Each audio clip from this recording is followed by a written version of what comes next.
Hello, hello, hello. We are live. We are live. Is it going live? Yes, it's going live. I can see it in my other device really soon here.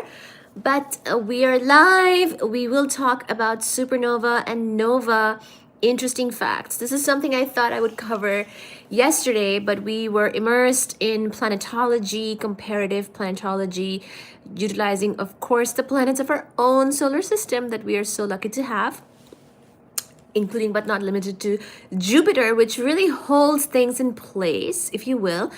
And then we talked about exoplanets, and we were very immersed in that. Hi, Ram Candy. Hello. Ram Candy, how are you?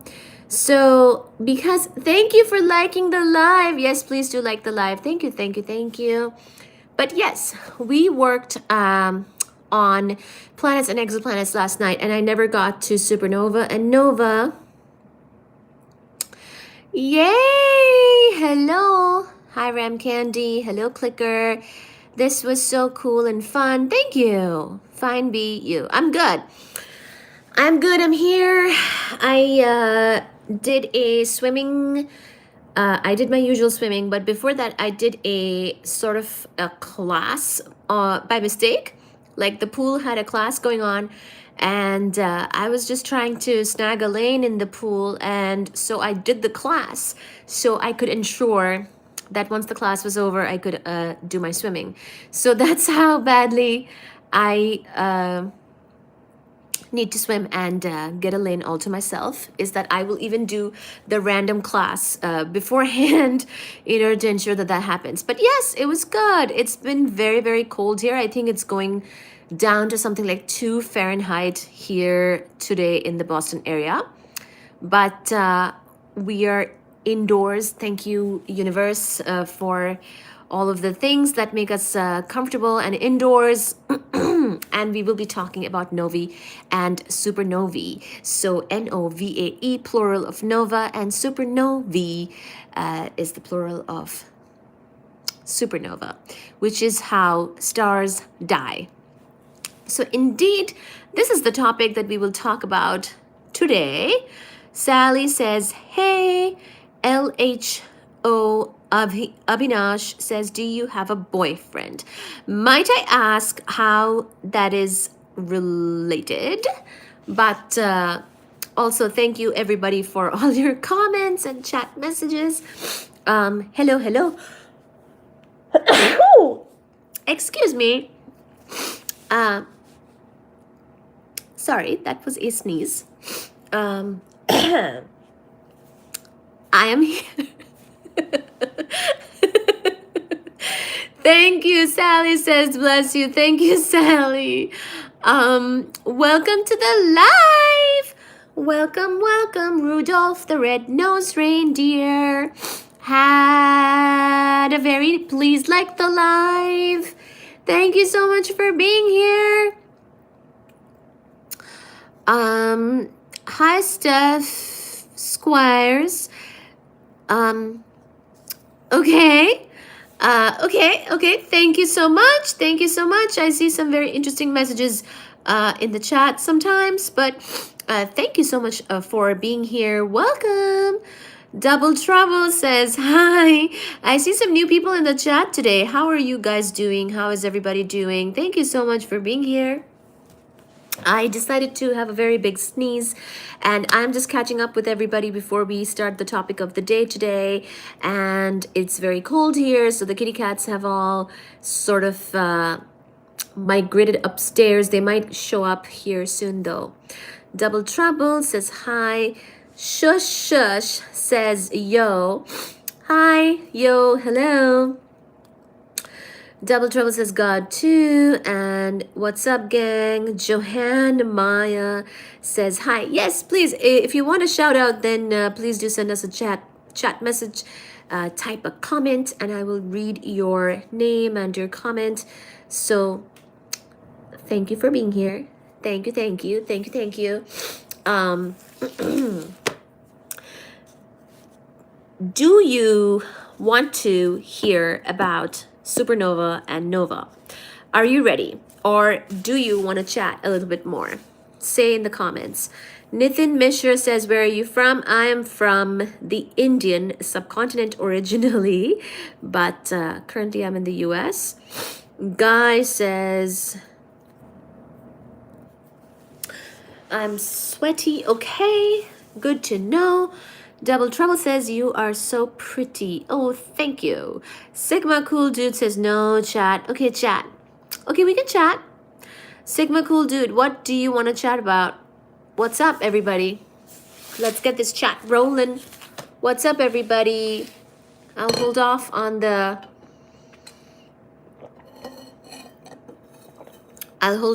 topic for a few more minutes. Let's chat. Let's get this chat going. Oh, I actually have to share the live. Does anyone want to share the live for me? Then it gets pushed out to more people. And you can even have your friend join the live if you want. It's too hot in my room. Geo97 says hi. Hi, Geo97. Sigma Cool Dude says, me, I will. Oh, thank you. Sigma Cool Dude, please do share the live. Like, share, subscribe, please. Thank you. Can we get to 10 likes? Double Trouble says, you're the first person to ever shout out to me.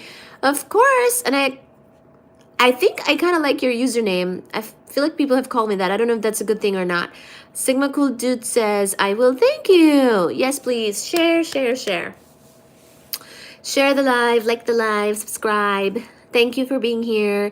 It's going to be so much fun. We will cover a very interesting topic today.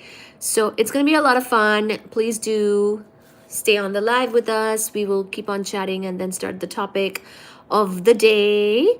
And thank you for being here. Thank you for liking the live. Thank you for subscribing. Thank you for sharing. Dino Reno says purple. Okay. Guy says, wait, what younglings to talk about? You're so prim and proper. That's just how I am, I suppose. Ellipsis says, what's the topic? The topic is nova and supernova. It is how stars die. That's the topic. We've been covering a lot of astronomy lately. So I cover physics, astronomy, astrophysics, and cosmology on the lives. So that's what we do. And today we will cover supernova. Interesting facts. Sigma Cool Dude says, are you going to read everyone's comments? I pretty much do. Yeah. Unless they're something despicable, I usually do read every comment. Sometimes I'm in the middle of the topic and what's the topic? I'm too dumb for this. Geo97, it's a great time to learn, and it's YouTube, it's free, so no worries. I think you'll enjoy it. Nobody's too dumb for this. I think it's going to be great. Ellipsis says, for real, what's the topic? It is for real astronomy. We're going to talk about nova and supernova. So yes, indeed, we will. We are going to reference this book. It's called Foundations of Astrophysics, written by Barbara Ryden and Bradley M. Peterson. We will talk about nova and supernova. Yes, so most of the time, I will read all the comments. Sometimes the live gets very crazy. So, for example, Doro here has joined. He's a mod on the live. Some of the people, including him, can make the chat extremely interesting. And then it becomes too much for me to read every comment. But mostly if it's quiet enough, then I do read every comment. I think our own star is going to go supernova in like 10,000 years or more. It's going to be more than that. But yes, at some point, the sun will definitely do that. Just happy to help. I'll calm down for you. Oh, thank you. Thank you. So I was just kidding, half kidding. The lives can definitely be a crazy place, but sometimes they can also be pretty calm. But both are good, you know. I just I appreciate the support and exposure here. So Double Trouble says, I'm a YouTuber. Oh, good. That makes two of us. I think our own star. Hey, everybody. What do, Doro? But yeah. Okay. Awesome. Double Trouble says I'm a twin. Ooh. Oh, here's another here's a question. So here we got a bunch of snow. If you're getting snow right now, then put it in the comment. So that's an interesting thank you for the comment, Guy. We will look into the details of something like that here very soon. Dora says, I got snow. Wow, I know different places are getting snow that I never would have thought. Indeed. Sigma Cool says, no, I'm not. No, you're not what? I forget what we were talking about, Sigma Cool. We had snow 2 days ago, 5 inches. Oh, maybe you're in the north, like me.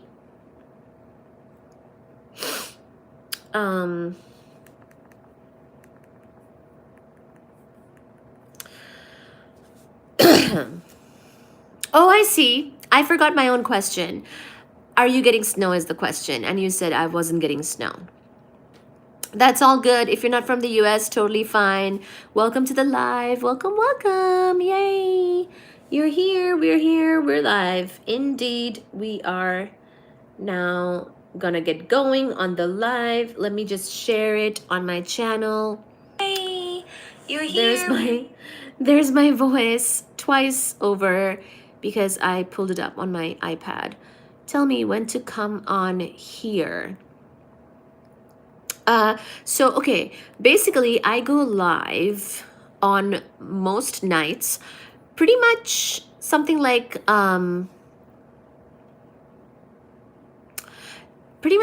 Sunday through Wednesday or Monday through Wednesday, especially. I think it's gonna be mostly the evening lives. Either I get started a little bit earlier in the evening or around now, maybe a little bit earlier, like 11 p.m. or so Eastern Standard Time is when I go live. And then, oh, I mean, I'll tell my twin if she can come on. Yes, of course. You should ask your twin to join as well. And then on Thursday, Friday, Saturday, yes, Thursday, Friday, Saturday, I think I will be live sort of a little earlier, like afternoon time line to the evening. So that's sort of the plan for me. Sniff. Okay. Yes, I'm after I swim, I'm always a little sniffly. So sorry about that. She takes really long water breaks. My water is right here.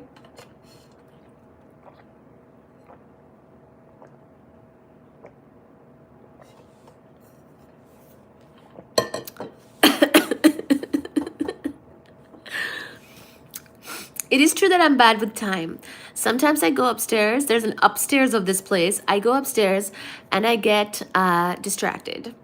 I do one task and then I'm doing another one and then I forget that it's been like 10-15 minutes and then I come back and these guys are still there. So I must thank my audience members. They're very patient and they have a whole society of their own now within the live chats.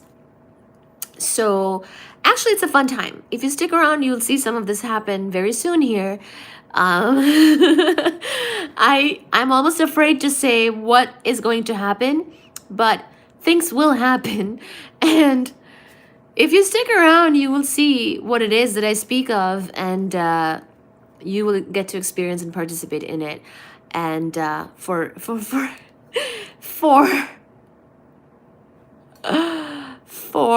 whatever parts that you're here, welcome, welcome. If you're seeing this as a video upload later on, also welcome to you and welcome to your entire country, family, wherever you're from, and feel very safe here. And we will be covering physics and astronomy. So thank you so much for your audience and for your patience. We feel very excited that you're here. Amia's journey. Amia says, hi, I'm back. If you remember me, I'm Amia. I don't know if I remember Amia, but thank you so much for being here. It's a very lovely name. I might remember you vaguely. Thank you though. Thank you so much for being here. Was my live still on? My name is Isabella. Isabella. What am I saying? Isabella? Isabella? Is that how you say it? For a huge cash donation, she will remember. Exactly. There's a PayPal link in my bio for you to donate at, because YouTube still hasn't monetized me. But once YouTube monetizes me, my very rich friends like Doro will be sending me a super chat worth $1 million each. After all my hard work tolerating what it is that happens in these chats, I'll send you 50 cents. Are you serious? The first super chat better come from you, Doro. You guy or girl with a lot of money.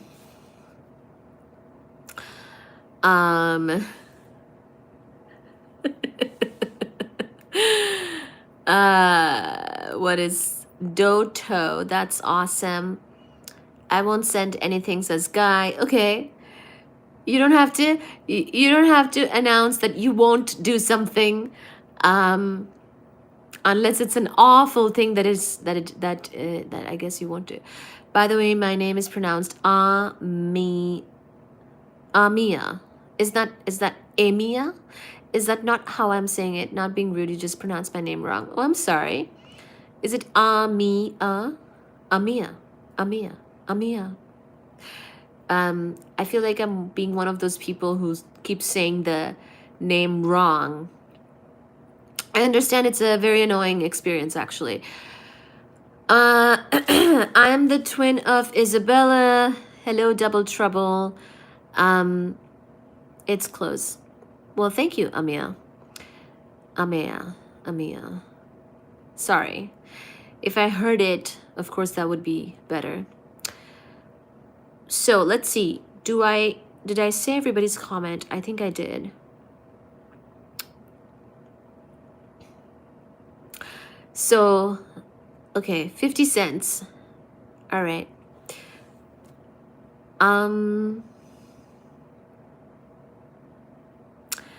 What is so funny? My twin is on here now. Okay. Well, I think these comments are excellent. Keep them coming. I'm enjoying meeting new people here on the live today. Sometimes I get more new people, and it's always a great experience to see more people here. But let me share the live, which I still haven't done. The crew will get in here pretty soon. Oh my God. Don't text your friend Grimmy, Doro. We are very much happier without him. No need to text him. No need. No need. No, thank you. We are live. If he wants to come here on his own and behave himself, that's fine. But usually, generally, methodically speaking, we are quite happy without him.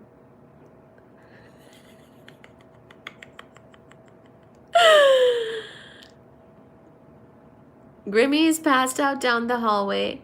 We have the same thing. He's on the work trip too. He drank too much. Really? Ooh, this is some tea. Ooh, can we get 10 likes? Thank you, guys. Thank ya. Thank you, everybody. Can we get 10 likes? And then I'll ask for 20 likes. He drank too much and he's passed out? Oh my gosh. YouTube never fails to amuse me. Okay, Guy. No tea. We all went out. I didn't drink. He did. We all went out. I didn't drink. He did. Grimmy has passed out. Yay! We got 11 likes. Thank you guys so much. Can we get 20 likes? But that is some news. I'm feeling so much better already. I'm feeling happy to the power infinity. He's passed out. Amazing. He won't be here. Yes. Just amazing. Well, thank you for being here, everybody.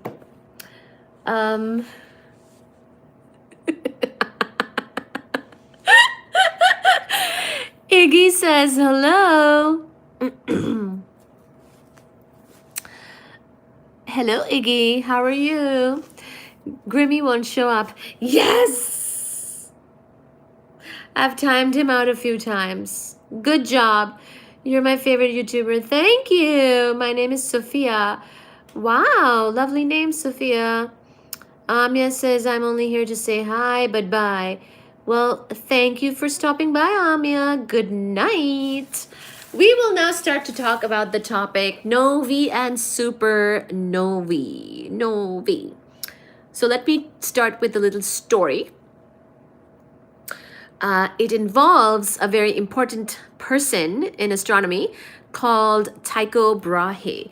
This person is important because of some very interesting, I looked at the word, somebody said interesting here. Maybe I just imagined that. But he actually collected a lot of data, something that's very important in science, which is to sometimes you just have to collect a bunch of data and then you analyze it, or you have it and then someone else analyzes it. But it is very important to be a good observer and collector of data. So that's involved somewhere in this story. I can't believe I'm here. This is funny. We never landed on this person who says the thing. Iggy OG says, yes, we will talk about astronomy. Thank you for the emojis. I like that telescope emoji. I might have to leave soon. So, interesting username here. Oh, wow, look at that. Guy Fratelloni is a believer in that we landed on the moon. I absolutely agree with you, Guy. We did land on the moon. Double Trouble, Sophia says you're pretty. Thank you. Thank you, honey. So I think we have some kids in the live, by the way. So just be very careful. Keep it very family friendly, everybody. I know it's late, but control yourselves. Okay, so on the evening of 1572, November 11, 1572. So we are now going back,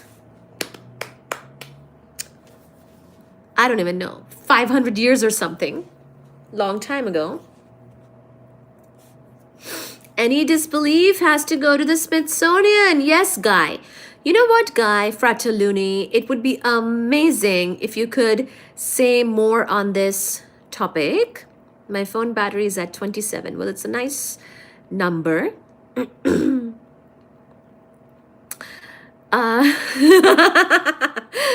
So, oh my goodness. Well, Smithsonian, you know. So, Guy, you should definitely share more comments about the moon landing here in the chat. That would be extremely helpful and educational for some very stubborn people who sometimes join the chat who don't believe that we landed on the moon, unfortunately. I will keep going while you do that. I will delegate and divide and conquer. So, on the evening of 1572, November 11, look at that. Nice day. Tycho Brahe was contemplating the night sky when he saw what he thought was a new star in the constellation of Cassiopeia. So Nova is actually new star.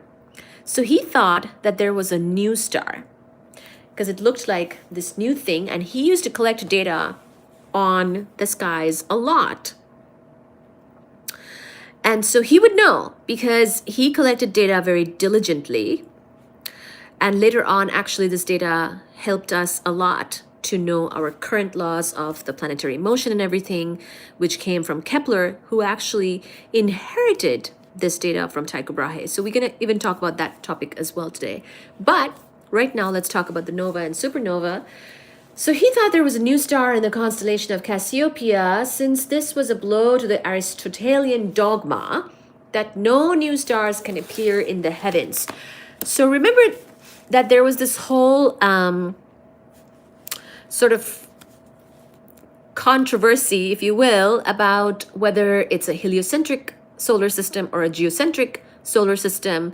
And there was a lot of dogma associated with the sun being at the center instead of the earth, and certain other things that people believed to be true, where the heavens were fixed and could not be changed, and things like that. And like the earth was considered very special. The earth had a moon, its own satellite, and that was considered special. So again, we've talked about the moons of Jupiter, the Galilean moons of Jupiter, and one huge significance, for example, of the Galilean moons of Jupiter is that it showed that another planet in the solar system had satellites. So the Earth was not special in that sense. There was another whole planet that we were able to observe now because of Galileo, who showed that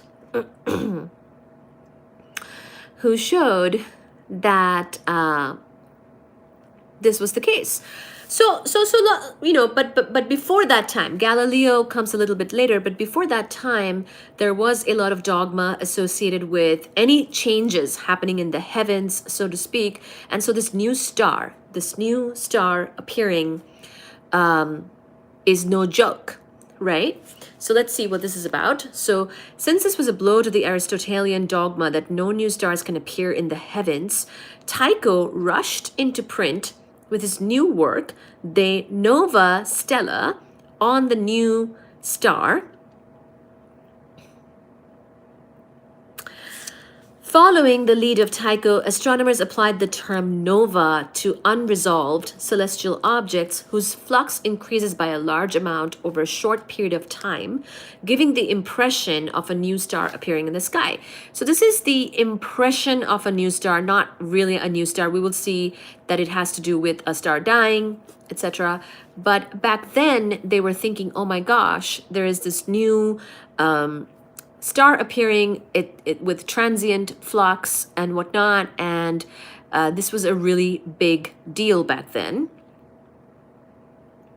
because of the dogma associated, of course, with any changes in the heavens.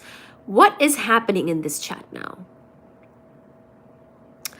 Oh, yeah.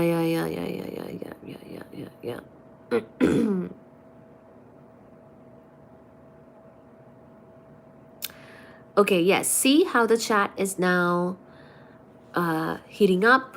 Great job, everybody. Thank you for being here. Feel free to add your comments in the chat. Sometimes it goes too fast and I'm still in the middle of reading, but I do try to catch everybody and say hi to everyone. Thank you for being here, everybody. Thank you, Guy, Doro, Double Trouble, Reese, Reese again, evening Doro. Now we need James, Ajay, Steven, and Batman. Iggy, thank you. We landed on the moon for sure and it belongs to USA. Wow. Look at that. Reese, Ondry works at MIT apparently. Okay. Geo97, you're welcome. Guy Fratelloni, I'm up against this Capricorn 1 watcher. I have to leave, says Double Trouble. Well, good night if you're leaving, and if you're joining, thank you so much for being here. Yay! We love it. We love that you're here. So, impression of a new star appearing in the sky. We will see how it's not quite a new star. Sort of the opposite of that in the sense that a star is dying. But back in the day, an observation is still valid. If something looks like something to you, you still should write it down. And there is your data, there's your observation, and always can learn more about it. Okay? So when a nova produces an outburst of light, its luminosity can briefly increase by a very large factor. We will see how sometimes these luminosity increases can be quite dramatic. And we will give some numbers and comparisons for that. So, for example, consider the nova V1500 Cygni, seen in the year 1975. So I will show you a picture of this actually very soon here. Before its outburst, V1500 Cygni was an inconspicuous object with an MV of around 20. Yes. At the, I should probably define for you what that is, but we'll keep going for now. At the peak of its outburst, it had an MV of around 2. So this has to do with magnitude. I'm just trying to make sure of one thing though. This M, the small m, is that apparent magnitude, or you know what? I should have. Sometimes we say, this is the trouble with starting a topic from a mid part of the chapter. So I can't quite remember whether MV is an apparent magnitude or an absolute magnitude, and I don't see it right away, but we will keep going. Who cares? We will keep going. So the number that was 2 before was now 20. So you can see this thing has suddenly more luminosity. Absolute, I believe. Okay. So before its outburst, V1500 Cygni was an inconspicuous object. So nothing, no big deal, with MV of around 20. At the peak of its outburst, it had MV around 2, making it the second brightest source in Cygnus, after the star Deneb. At maximum, therefore, the flux of V1500 Cygni has increased by a factor of 10 to the 0.4 times 20 minus 2, which is around 2 times 10 to the 6. So that's the whole sort of number there. And the sharp rise to maximum flux was followed by a gradual decline over the course of months. So basically, it doesn't really matter exactly what units or what things we talk about here with the numbers, but there's a sharp rise to the maximum flux and then a gradual decline over the course of months. Now, we talked about transients that are even shorter, where the sudden increase in flux is even more, oh, someone caught it on a telescope.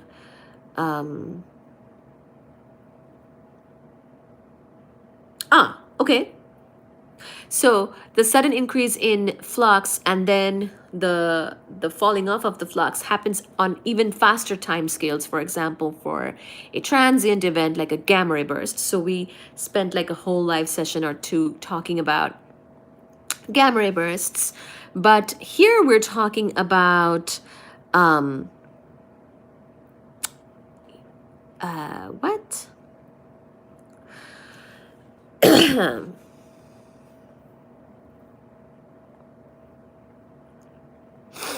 Oh, hello. Hello, everybody.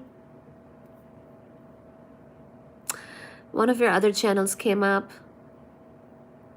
I subscribe real quick. Thank you. Yes, please. Please do subscribe. Ooh, can we get 20 likes? Can we get 20 likes?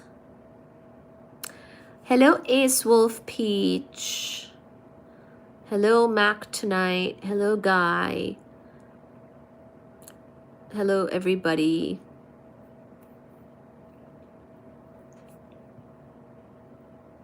What? Okay, the chat has gone nuts already. All right. So this sharp rise to the flux was followed by a gradual decline over the course of months. So that same sort of sharp rise and then decline we talked about in the case of gamma ray bursts, it's really more slow in the case of a nova or supernova. The gradual decline here is happening over the course of months. Not just some seconds or days or something like that. The modern definition of nova states that a nova is a type of cataclysmic variable as opposed to a pulsating variable like a Cepheid,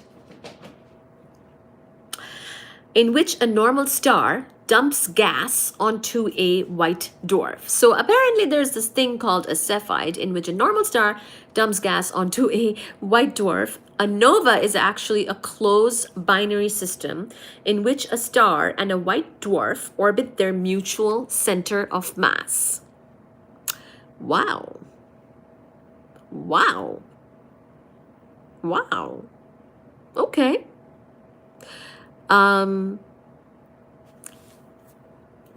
That's kind of new. So the modern definition of nova states that a nova is a type of cataclysmic variable. Cataclysmic, okay, that's good. Supernovas are definitely cataclysmic, in which a normal star dumps gas onto a white dwarf. So white dwarfs are the stellar remnant associated with lower mass stars. And apparently nova, not supernova, but just nova, is a normal star dumping gas onto a white dwarf. Okay, we'll keep going. Thus, a nova is actually a closed binary system. Actually, oftentimes these interesting things are associated with the binary. A neutron star merger, for example, that's a binary system. But here, okay, some normal star onto a white dwarf. Okay, so closed binary system in which a star and a white dwarf orbit their mutual center of mass, tossing material onto a compact object such as a white dwarf or neutron star is an excellent way to convert gravitational potential energy into thermal energy. Oh my God! Wait, you remember that? Reese. This is an old story that has been brought up.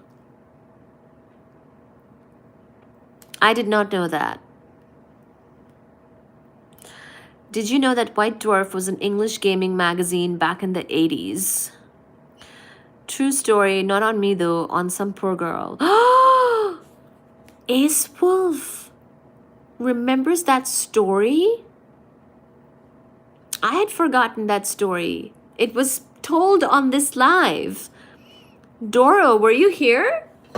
Oh my gosh. Sorry, I have to pause and address this.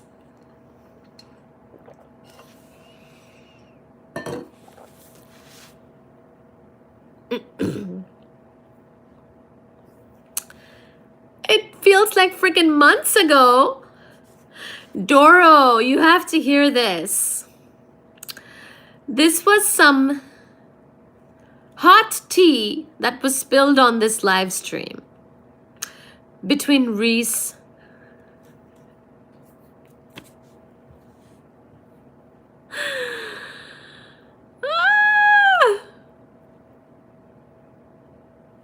it was quite the story, and it happened here on the live anyway. But I can't believe that Ace actually remembered that. Look at what my lives are being associated with. Look at it. It was Fight Club that night. Wow. Okay, so tossing material. I'll keep going here. You guys can catch up on the story. You can just listen to astronomy in the background while you discuss the gory details of this. But Doro doesn't know about that. Doro was an innocent person back then. He became uninnocent here. Okay, astronomy voiceover. Tossing material onto a compact object such as a white dwarf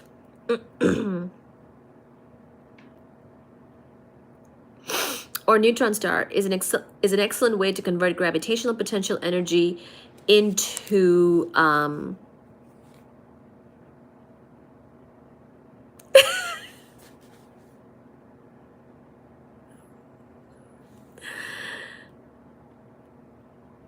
what is happening right now? Into thermal energy and then into photons. So gravitational potential energy going into thermal energy and then into photons. Sorry, I'm distracted. However, we still need to explain why pouring gas onto a white dwarf produces sudden cataclysmic outbursts of light rather than a steady glow. Because, supernovas are definitely explosions. So, honestly, I'm a little surprised that, nova is apparently, I thought nova, I'm learning this myself right here, right now with you guys. I thought nova would just be a smaller supernova, but apparently it's this stuff with the star and the white dwarf. So interesting, very interesting.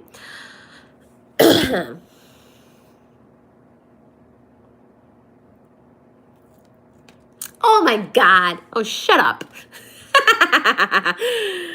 Let's look at what happens when a star expands past its Roche limit and pours gaseous hydrogen onto its close companion, a white dwarf, which is a stellar remnant. Thank you very much. The outer layers of a star are actually a mix of hydrogen and helium with a smattering of heavier elements. Hi, Guy. It would be lovely if you did not report anybody or anything, because I'm just a small YouTuber. Please don't hurt this channel. Thank you so much. Let people just be, say their things. It's a bit of it's a community here. They talk, and we also cover astronomy. So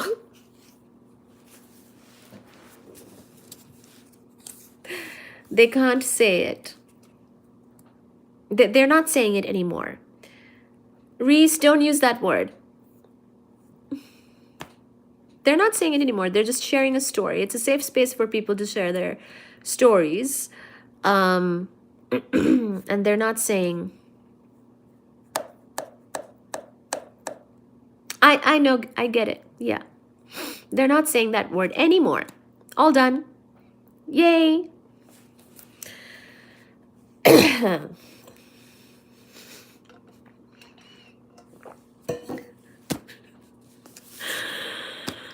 For simplicity, though, let's assume it's pure hydrogen that's being dumped.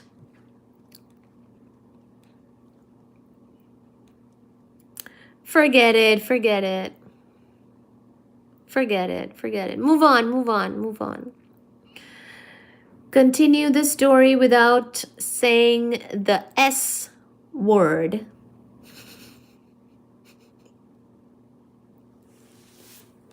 I don't know. I don't think, the context is important. They were just trying to share a story from the past. And I did think it was striking that this guy remembered the story from like 2 months ago. Yeah, it's just a story in the past. People can chat. Reese, do you understand what's happening now?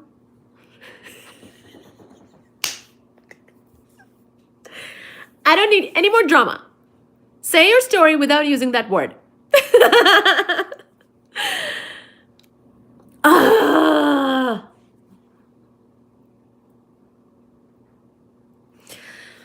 Wait, do we know that? I thought in that story, he was just trying to... Now I have to go up and read the story again.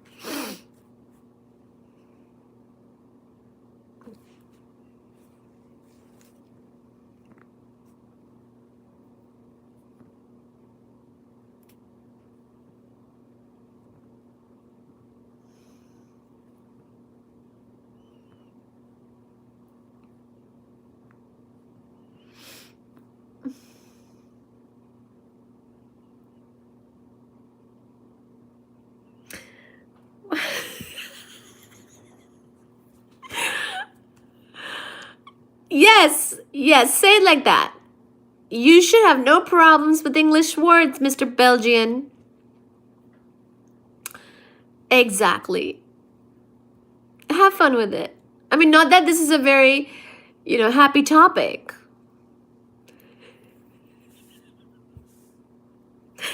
But it's just a story from the past. But Reese, you didn't say the full story, the significance of that girl. Dora doesn't have the full picture yet.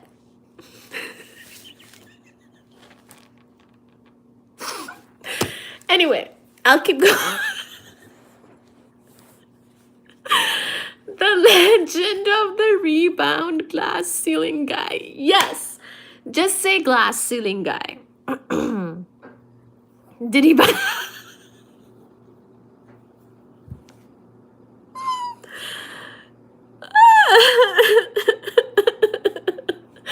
Oh my god. No.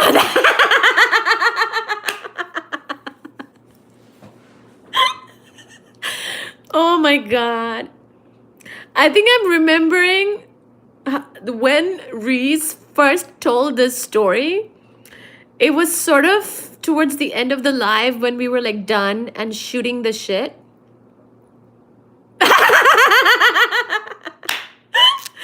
So it's almost like a nostalgic moment for me now. I'm like, wow, we even have memories from past lives now. Look at us. We've come so far. But Reese was sharing this story.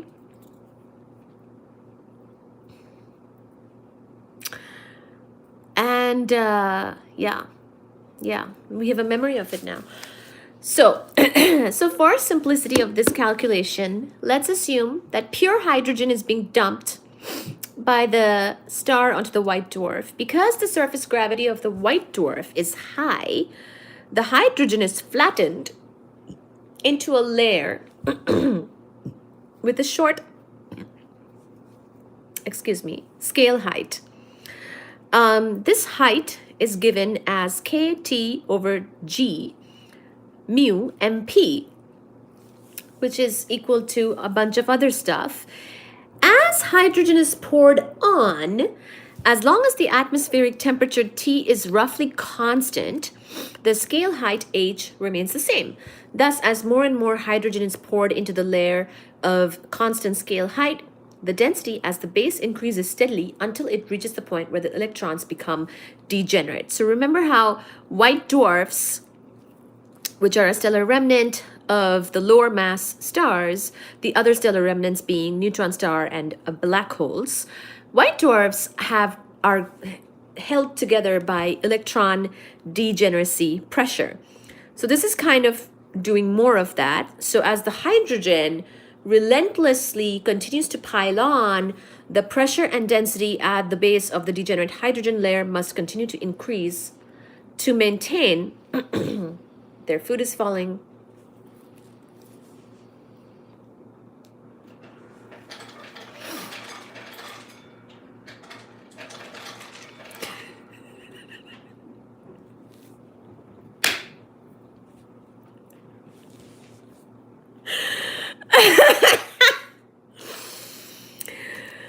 As the hydrogen relentlessly continues to pile on, the pressure and density at the base of the degenerate hydrogen. I think this guy believed in electron degeneracy pressure. Hydrogen layer must continue to increase to maintain hydrostatic equilibrium. He was trying to maintain hydrostatic equilibrium with the glass ceiling. Oh my God, Grimmy is up. When the density is sufficiently high, fusion of hydrogen to helium via the proton-proton chain begins with the hydrogen flash, analogous to the helium flash with which solar mass stars begin helium flash. We talked about this a little bit when we discussed the sun. The material on the white dwarf's surface becomes, in effect, a hydrogen fusion bomb. So with all of that piling off of the stuff onto the white dwarf by the star, it basically makes a hydrogen bomb, just low-key like.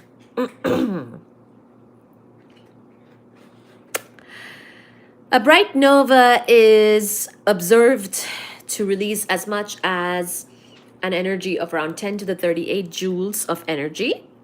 So that is less than a supernova. Okay, great. So less flux than a supernova, which goes consistent with the fact that nova is small, supernova is bigger. The energy released by fusing hydrogen to helium is around 6.4 times 10 to the 14 joules per kilograms.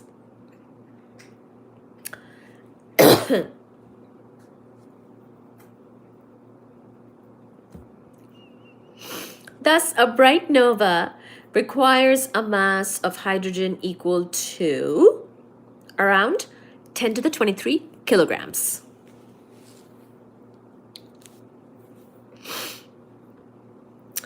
This is roughly the mass of the moon, to give a comparison. Wow. Here's the moon now, back in this picture. The energy released by the fusion of degenerate hydrogen is sufficient to blow the outer layers of non-degenerate hydrogen into space. The nova GK Persei, for instance, had a major outburst in 1901 February. A century later, it was surrounded by an expanding gaseous nebula. Measurement of Doppler shifts tell us that the gas is expanding with a speed of 1,200 kilometers per second. Wow.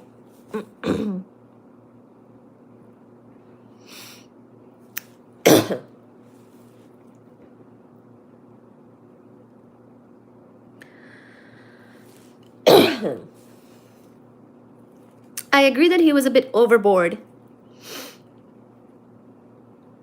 And the overboard part can at least be hidden or timed out. And I mean, you know who. EMC squared himself right into. Oh my God.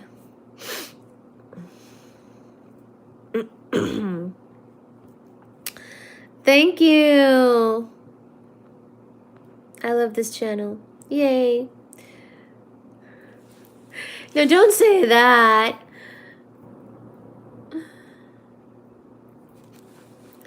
Guy, you tell them. Tell them about the moon landing. Guy, you should give us more facts from the moon landing. It would be greatly helpful. So much helium would I need for a all one.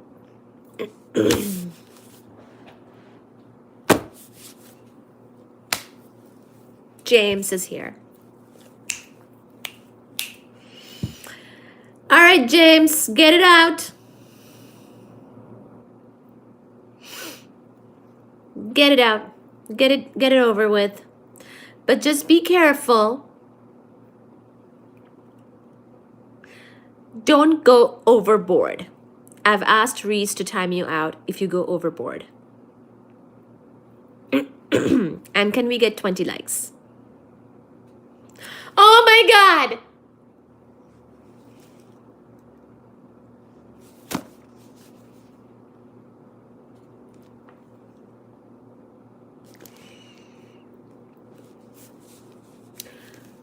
James, good life. Do one good thing and like the live.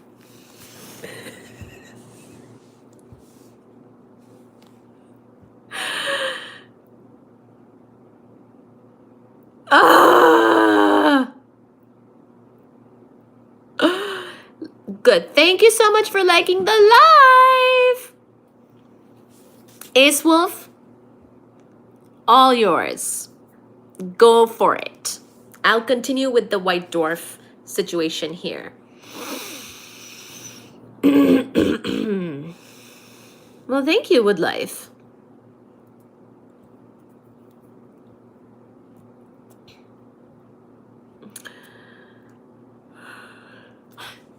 Don't encourage him. Since the white dwarf itself is unharmed by the nova explosion, because white dwarfs are pretty much, they're already a dead star. What are you going to do to a white dwarf, right?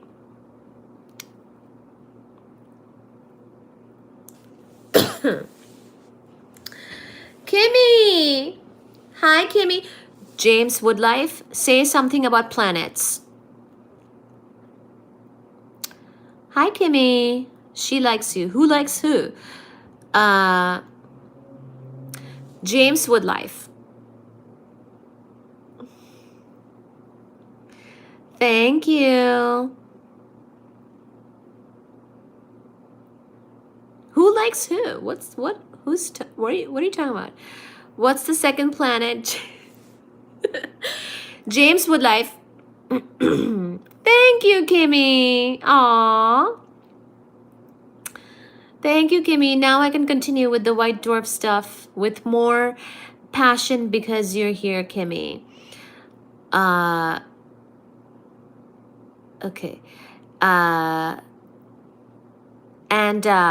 James Woodlife, if you're looking for input on what to say here, perhaps tell us something about planets in our solar system, those ones, the real planets, Jupiter, Saturn, Uranus, Neptune, Earth, Mars, Venus, Mercury, any one of them. Thank you so much in advance. Since the white dwarf itself is unharmed by the nova explosion, novae tend to be recurrent phenomena. The more energetic the outburst, the longer the time until the next outburst. So,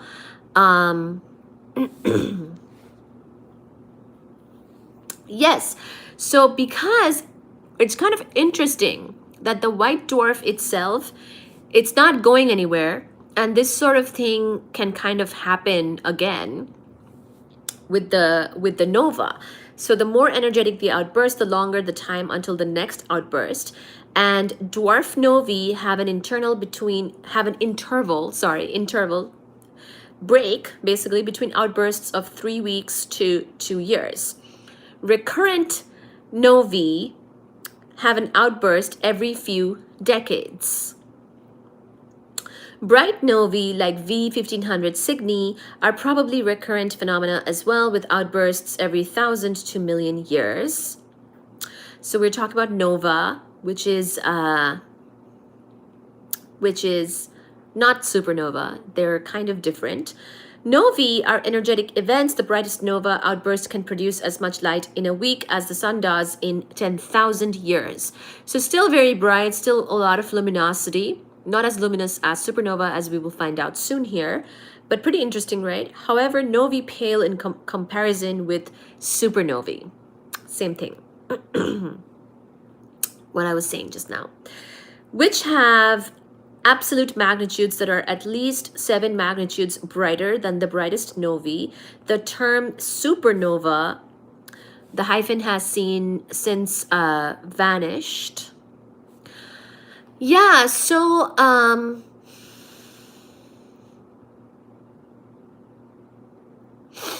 nova is, you would think that nova is just a small supernova. It is a cataclysmic event, but it's kind of different than a supernova. A supernova is a stellar death, whereas a nova is apparently something that's happening within a binary system where a star is dumping on some stuff onto a white dwarf. And because the white dwarf doesn't get really harmed in the process, it's almost like even after the nova explosion, this type of thing can happen again, and the nova can go off, or the explosion can happen again. So it could be anywhere between an interval of 3 weeks to 2 years. Or you could have recurrent novae having an outburst every few decades. It's almost like, active volcano can kind of be dormant, but then it can go off again. It's sort of like that in the case of a nova, whereas supernova is the death of a star. So once it dies, it will become a stellar remnant. Depending on mass, it will be either a white dwarf or a neutron star or a black hole. But a nova seems to be kind of, it's sort of different. So it still involves, I guess, a dead star or a stellar remnant, the white dwarf. So maybe that's why, I don't know, it's clubbed together with supernova. But it sounds like this is a very interesting and different process.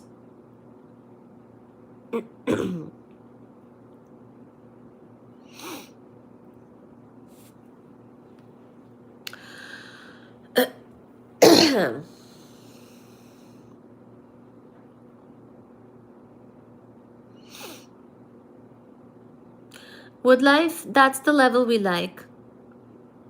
Keep it that way. Keep it that way. We don't need any more details than that. Thank you so much.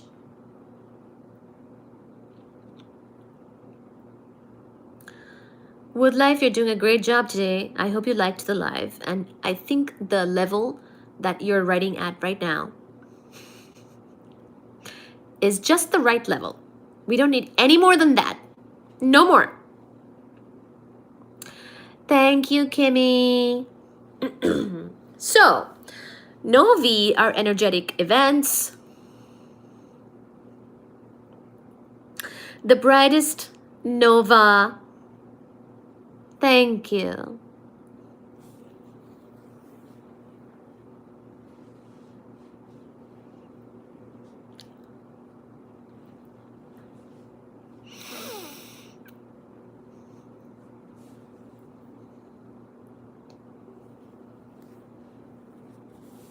I wouldn't say that it was fake, but there is a limit.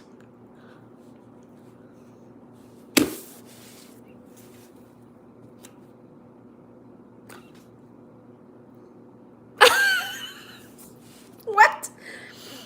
All right, I'm going to focus here. Novae are energetic events. The brightest nova outburst can produce as much light in a week as the sun does in 10,000 years. However, novae pale in comparison with supernovae, which have absolute magnitudes that are at least 7 magnitudes brighter than the brightest novae. The term supernova, the hyphen has since vanished, was first proposed by Fritz Zwicky. This guy, Zwicky, is kind of an interesting guy, actually. We might learn more about him later on. And Walter Baade in 1934, so not too long ago, when they suggested that outbursts of light much brighter than ordinary novae would be produced when the core of a massive star collapsed to form a neutron star.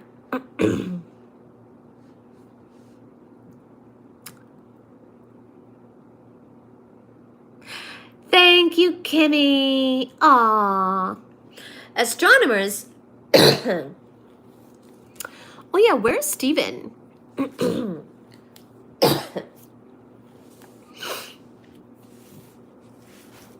I look tired.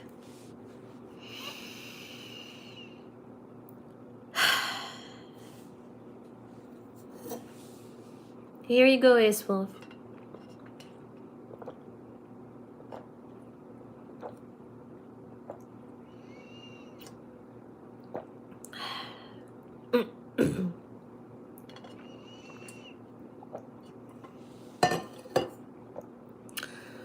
Ace Wolf, please have at it. Astronomers, once they acknowledged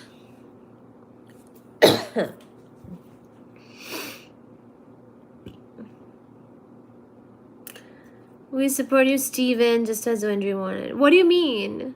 Steven? Yeah, of course we support Steven.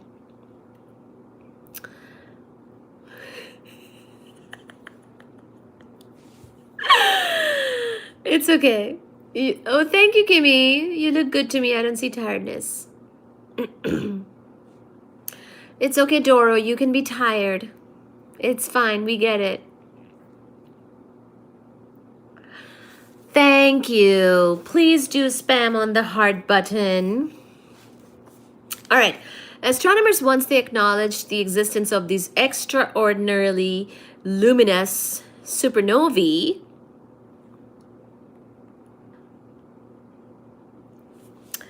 classified them according to their spectra.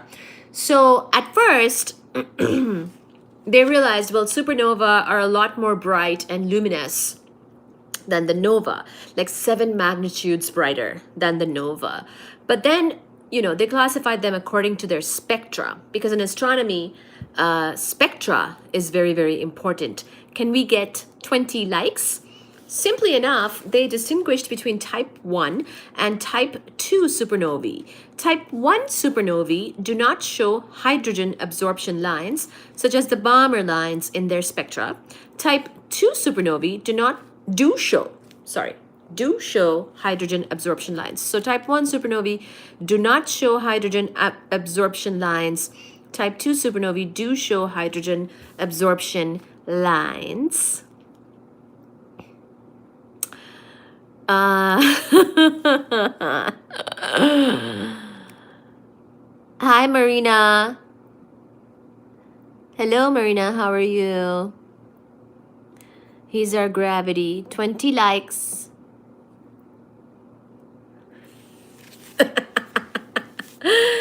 Let's get 20 likes. Yes, please, 20 likes. This is true. I don't like most guys. As we can see, guys are no good. Not good news. It turned out that type 2, we need more like Kimmy. Look at Kimmy. Learn from Kimmy.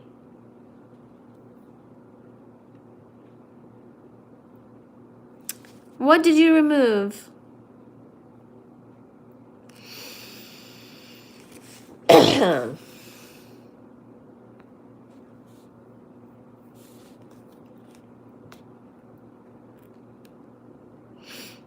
Oh, thank you, Kimmy. You tapped a like. James Woodlife is saying he will be back soon. Oh gosh.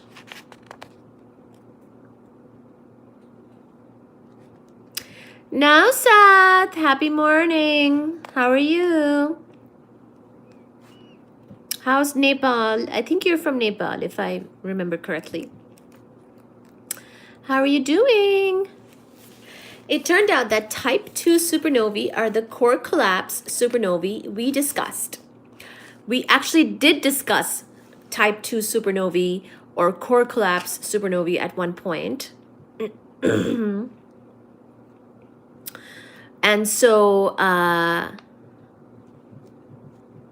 that hopefully helps.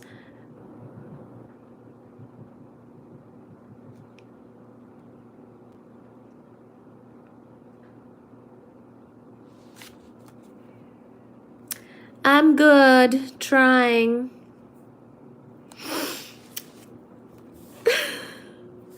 So when we talked about the creation of neutron stars, I'll try to keep going.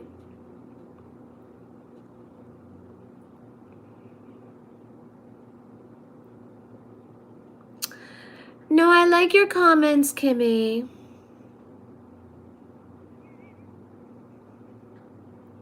Ace Wolf.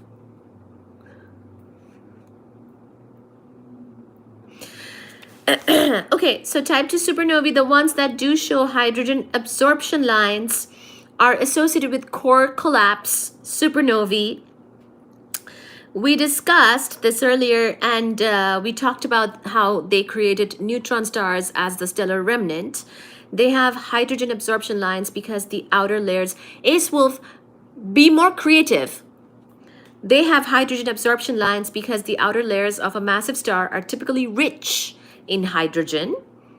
Fusion destroys hydrogen only in the deeper, hotter layers.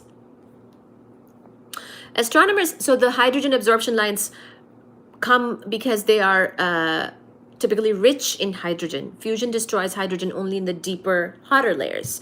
Astronomers, so because like not, you know, the fusion into something else might not be happening right on the surface. Astronomers had difficulty understanding type 1 supernovae until they made a further subdivision into type 1a and type 1b.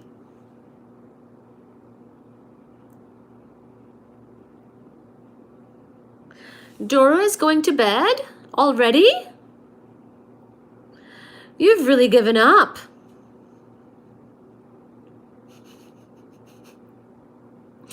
I'm not mad. I'm asking him. He can do better. He can do better. We have a situation here. He can do better. And 20 likes. Where's my 20 likes?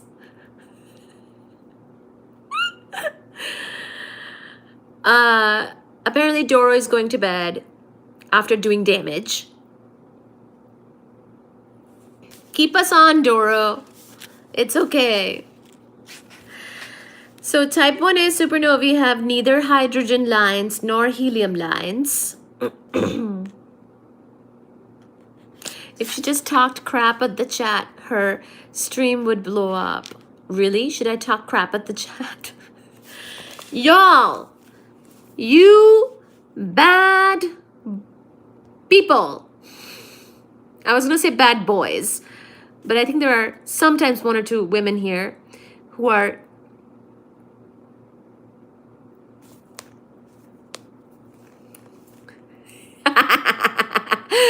it's like kids are passing notes while teacher is teaching but are still learning at the same time. She's too sophisticated for that. That is true. Born and bred. Sophisticated. Oh, look, there is more people. People, join us. And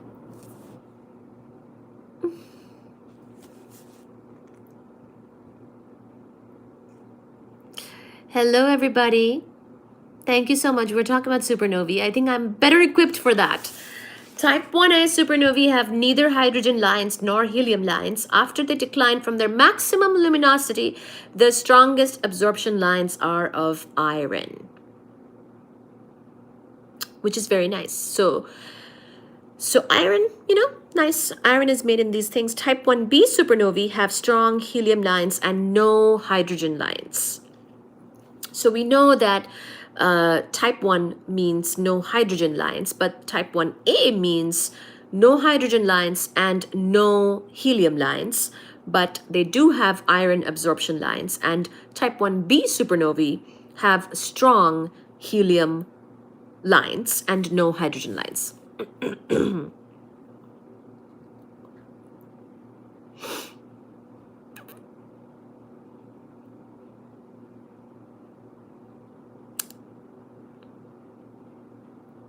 Iron. Hi, Mehrana. Thank you. Hi, Mehrana. Says Iran. So yeah, this is iron, the element Fe, ferrous. Nothing to do with the country, Iran, unfortunately. Or fortunately.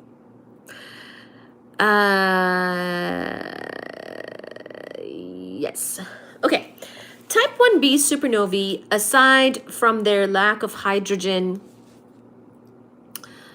absorption, and thank you also to Kimmy. She says, I'm personally grateful for her choosing to keep it about educating people. Thank you. Aw, thank you so much. Iron Fe. Right. Ooh, please like the live. Type 1b supernovae, aside from their lack of hydrogen absorption lines, are very similar to type 2 supernovae. It is thought that type 1b supernovae are massive stars that completely lost their hydrogen-rich outer layers in a strong stellar wind and then underwent core collapse. Because remember, you can have these other steps that will make you lose your outer layers with the strong stellar winds, and then maybe you don't show up in the hydrogen lines. And then they underwent core collapse. The difference between type 1b and type 2 supernovae is literally superficial. They have the same physics at heart. A type 1a supernova is something completely different. So basically, if you're a type 1b supernova and you lost your hydrogen-rich outer layers because of stellar winds, and then you had a core collapse, well, core collapse is basically also what happens in type 2 supernovae, right? So that's why they're saying it's a superficial difference. They have the same physics at heart, because type 2 supernovae is basically core collapse supernova, but showing the hydrogen lines, meaning that the outer layers of hydrogen are not lost. But the core collapse is common. It's still happening.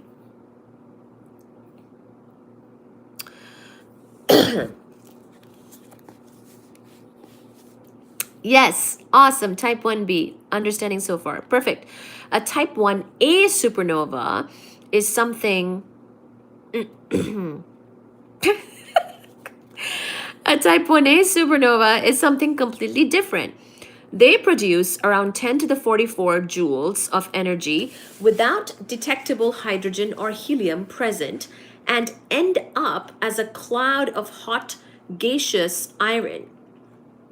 To see how a type 1a supernova could be created, consider a white dwarf made of carbon that is just barely below the Chandrasekhar limit, or the Chandrasekhar mass, which was, remember, it was about 1.4 solar masses.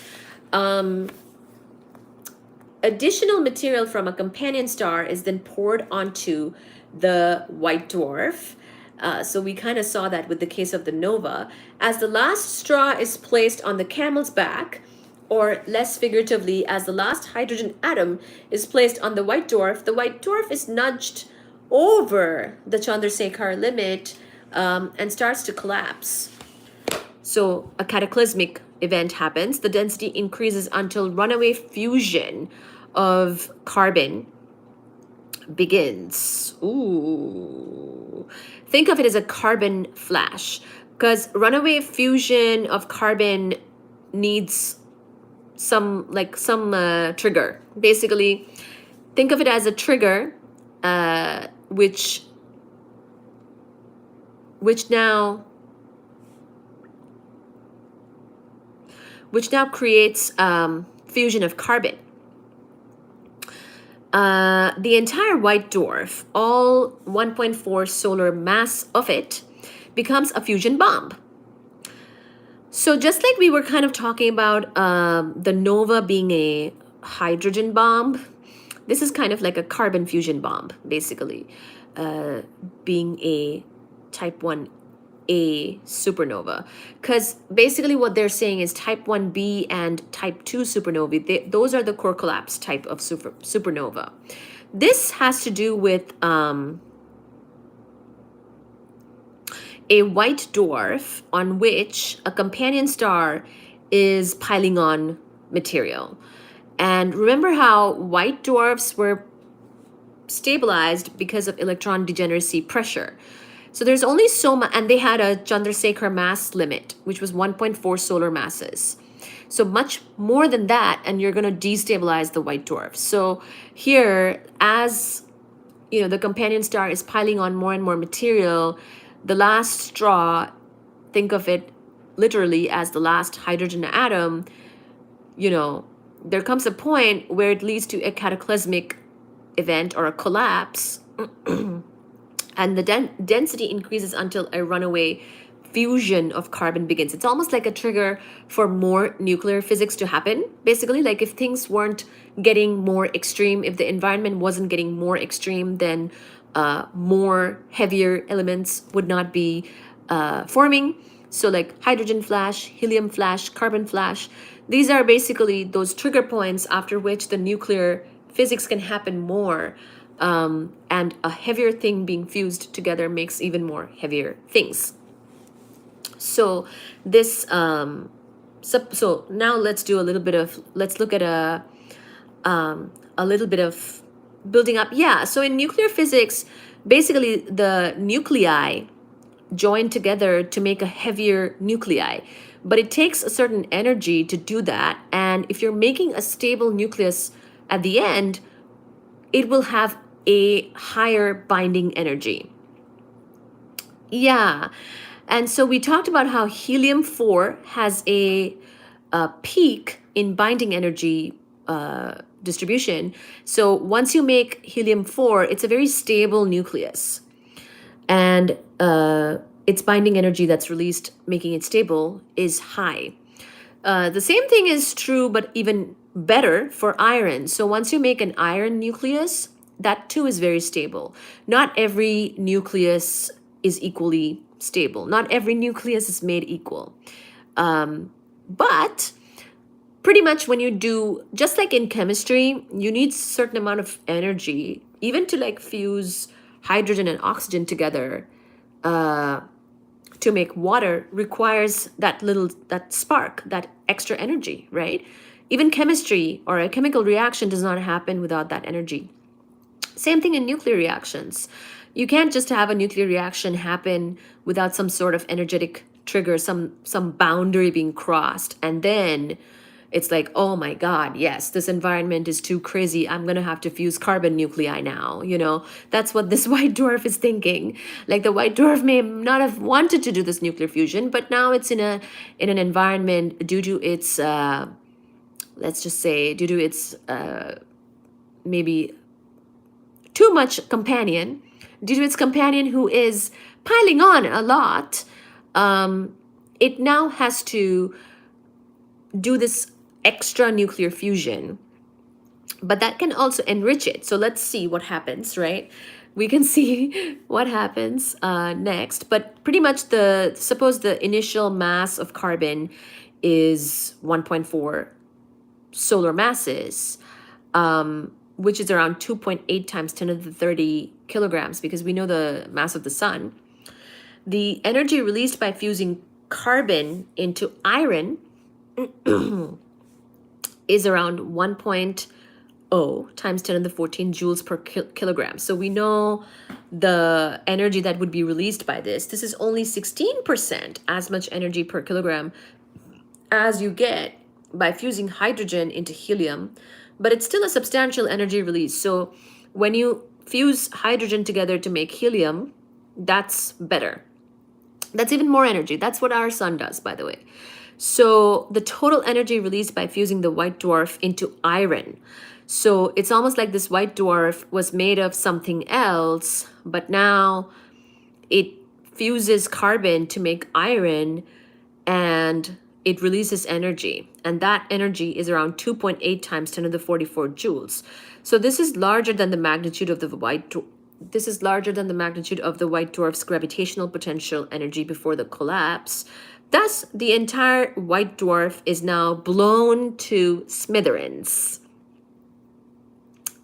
It was going to be stable, but now it cannot be. See, if you have an unstable companion or partner, you yourself can become unstable and get blown to smithereens. In the nova case, the companion was piling on to the white dwarf, but the nova is a smaller event, so it leaves the white dwarf mostly unharmed. But in this case, in the supernova type 1a case, unfortunately for the white dwarf, it is blown to smithereens. And a 1.4 solar mass of iron, so now the carbon is now iron now.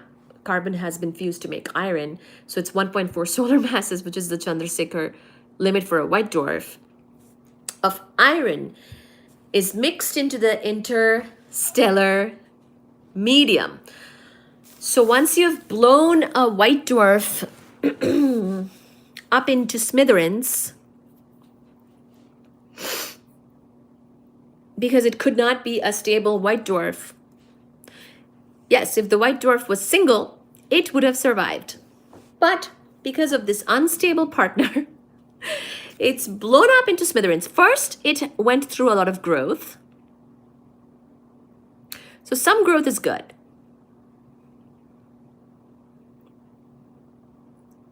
Yes, that's true. I do show pictures sometimes. So some growth is good. When it's the when it's the level of a nova was leaving the white dwarf still there. But in this case, it's too much of an explosion. It's too big of a cataclysmic event. And even after turning all that material to iron, it still gets blown up. But the nice thing is now it will enrich its environment. So we get iron mixed into the interstellar medium because of this white dwarf being blown up, which is kind of nice. Now we have iron in the interstellar medium, and it can go into gaseous nebula, and it can then become planets and our sun, like in our own solar system. We all come from a gaseous nebula or gaseous cloud of some type with lots of material, which ultimately condensated under certain thank you. under certain conditions, and that gaseous nebula ultimately comes from these types of deaths of stars and stellar remnants. So this type of death is very important for you and me to be here. This is how we are here. If white dwarfs like this had not blown up into smithereens and put things like iron into the interstellar medium, we would not have things like iron in gaseous clouds or nebula, which ultimately condensate to make our sun and other planets, such as in our own solar system. So yeah, it all comes full circle. Type 1a supernovae are a major source of iron in our galaxy. The fact that we have iron in the galaxy is because of this type of supernova, okay? They don't produce detectable amounts of elements more massive than iron. These all come from core collapse supernovae. So something like, say, if you like gold, that's a much heavier element. For that, you would need a core collapse supernova. So we have these types of stellar deaths and stellar remnant deaths to thank for every heavier element, especially if you have a favorite one. You can put it in the chat and we can say, yes, it comes from a star. If it is heavier than helium, for sure, it comes from a star, and we come from stars and them blowing up and dying and spewing all of their materials into the interstellar medium, which then later on might form gaseous clouds and gaseous nebula, which then condensate, and then. So this Tycho's, so 1b and 2a, or sorry, there's no 2a, type 2 supernovae and type 1b supernovae are core collapse supernovae, and those will give you the heavier elements, even heavier than iron. But type 1a supernovae are a major source of iron in our galaxy because those involve a white dwarf that was forced to grow due to its relationship with a companion star and then had to die. Tycho's Nova Stella of 1572 turns out to have been a supernova. So that's what I thought. Then I was confused about because of the nova discussion, but yeah, I thought this was a supernova. According to our current scheme of nomenclature, when we turn our telescopes toward Cassiopeia, we see a supernova remnant at the position recorded by Tycho. So Tycho took a lot of data, and thanks to him, we have this type of information where we would have seen a supernova remnant at that position. The spectrum of Tycho's supernova remnant is rich in iron. There's no evidence for a pulsar or a central dense object of any kind. So remember,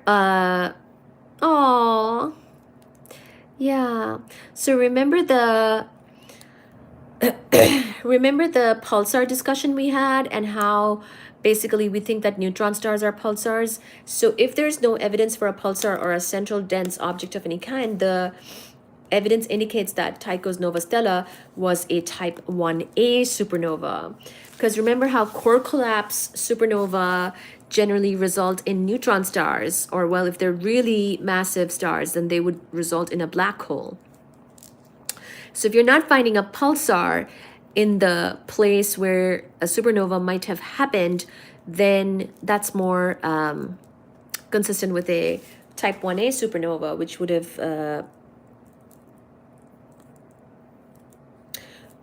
dealt with a white dwarf.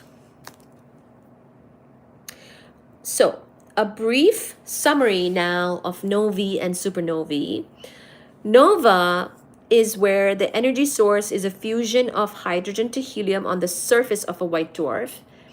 So this is basically piling on happening on the surface of a white dwarf from its companion star. And pretty much that's leading to fusion of hydrogen to helium. And the energy output is something like 10 to the 38 joules or less. Then we have type 1a supernova.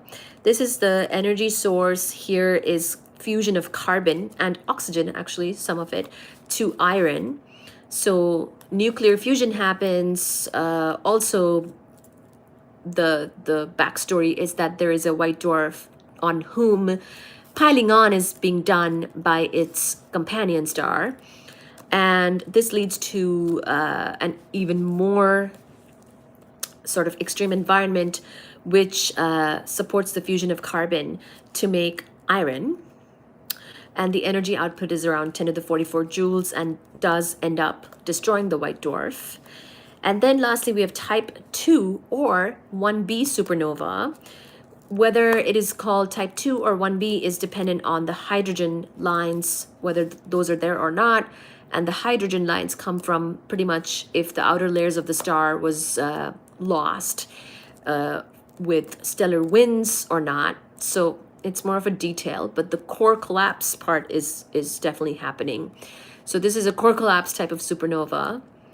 We talked about those briefly earlier. We can review that as well. But the energy source here is gravitational potential energy. This is pretty much the core of the star is collapsing. It's too much. It's very heavy. It's built a big belly. And it can no longer power itself with more nuclear fusion, and it collapses upon itself and collapses upon its own gravitation. And gravity wins and core collapse happens. Okay, so this energy is even more. It is 10 to the 46 joules being outputted, including neutrinos. So we also spoke about how neutrinos are a big output as well for these core collapse supernovae. The photon luminosity is actually slightly greater for type 1a supernovae than for type 2 supernovae. So because remember, the energy output includes photons as well as neutrinos and whatever else. So this is interesting, not something one might have guessed. The photon luminosity is actually slightly greater for type 1a supernovae than for type 2 supernovae. For type 1a supernovae, the maximum luminosity is around 4 times 10 to the 9, the sun's luminosity in the V band. Supernovae are rare events, about 1 per century in our galaxy. About 1 per century in our galaxy. So we could see one with type 2 supernovae slightly more common than type 1a. So type 1a is, the type 1a is where you have a companion and everything. And that's like, I guess that's kind of more rare. But not that many systems are binaries though. Unfortunately, supernovae within our galaxy are often hidden from us by dust.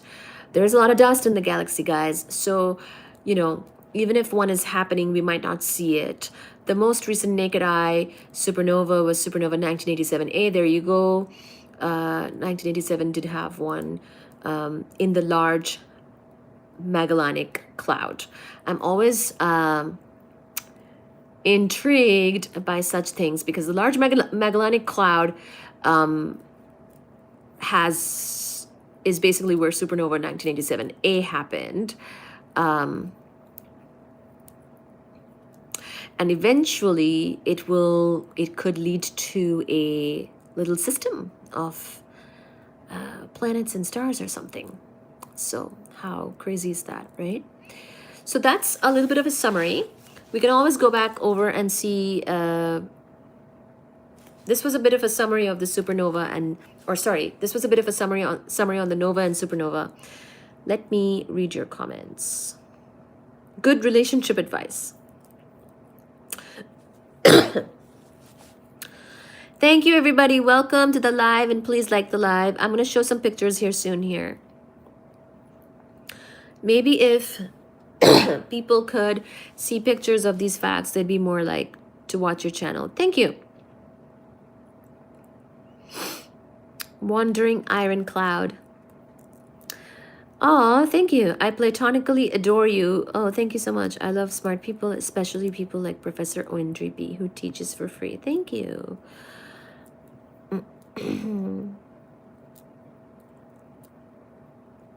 It collapses because of itself. Yes. So stars are massive, and And pretty much the main two things happening within a star, the main two sort of phenomena, are its own gravitation. It's very massive, so it has its own gravitation. And then stars are basically nuclear reactors. There's a nuclear reactor in the belly of a star, including our own sun, which is making helium out of hydrogen. So, but like I was mentioning a bit ago, the nuclear reaction itself needs a certain extreme environment. So depending on what type of, how hot it is, how, pretty much, yeah, how hot it is, how much energy are we talking, nuclear reaction will require a certain level of that within the star. So it's not like maintaining nuclear reactions endlessly is very possible. Even within the very extreme environments of a star, it could actually run out of nuclear power, especially after it makes iron. Iron, as I was mentioning, is a very stable nucleus. It'll start to basically make an iron core. So where everything is just making more and more iron, and iron is very stable. So to go from iron to the heavier elements require a different kind of process, which may or may not happen. And if gravity wins at any point in all of this, then literally the star is too heavy and it's not doing enough nuclear reactions, so it cannot keep going, and it collapses upon itself, collapses upon its own gravitation. So that's literally the core collapse supernova, and apparently those are the more common ones, according to this. Type 2 supernovae slightly more common than type 1a.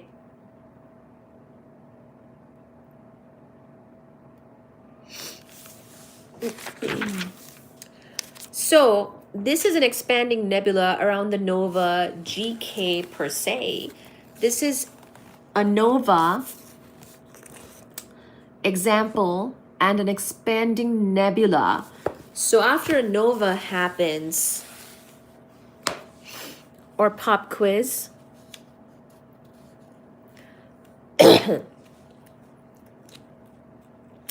did a pop quiz. Yeah, it's kind of like a firework. So expanding nebula around the nova GK Persei. Basically, that's what we get, right? When there's a nova, there's this expanding material around it. Even the supernova ultimately will have this expanding material, which is, we call those like a nebula, gas cloud, whatever. And ultimately, it can make planets like us. So it's really very interesting and exciting. Oh, thank you. I love your comments. Keep on going, Kimmy. I love it. I love all the comments, especially the related ones, related to the live ones. So it's really, really nice of you. Very helpful. Thank you. I'm super supportive of your channel. Thanks. Universe is a giant expanding nova. No. So the universe is not...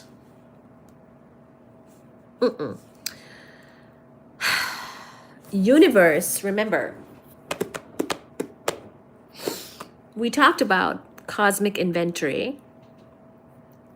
The universe is much more than a nova or a supernova. Remember, so this is all a star exploding, ejecting material, ejecting neutrinos, ejecting photons, neutrinos, and these elements, iron. Iron is just, the ordinary material is just baryons. Remember how we talked about the universe's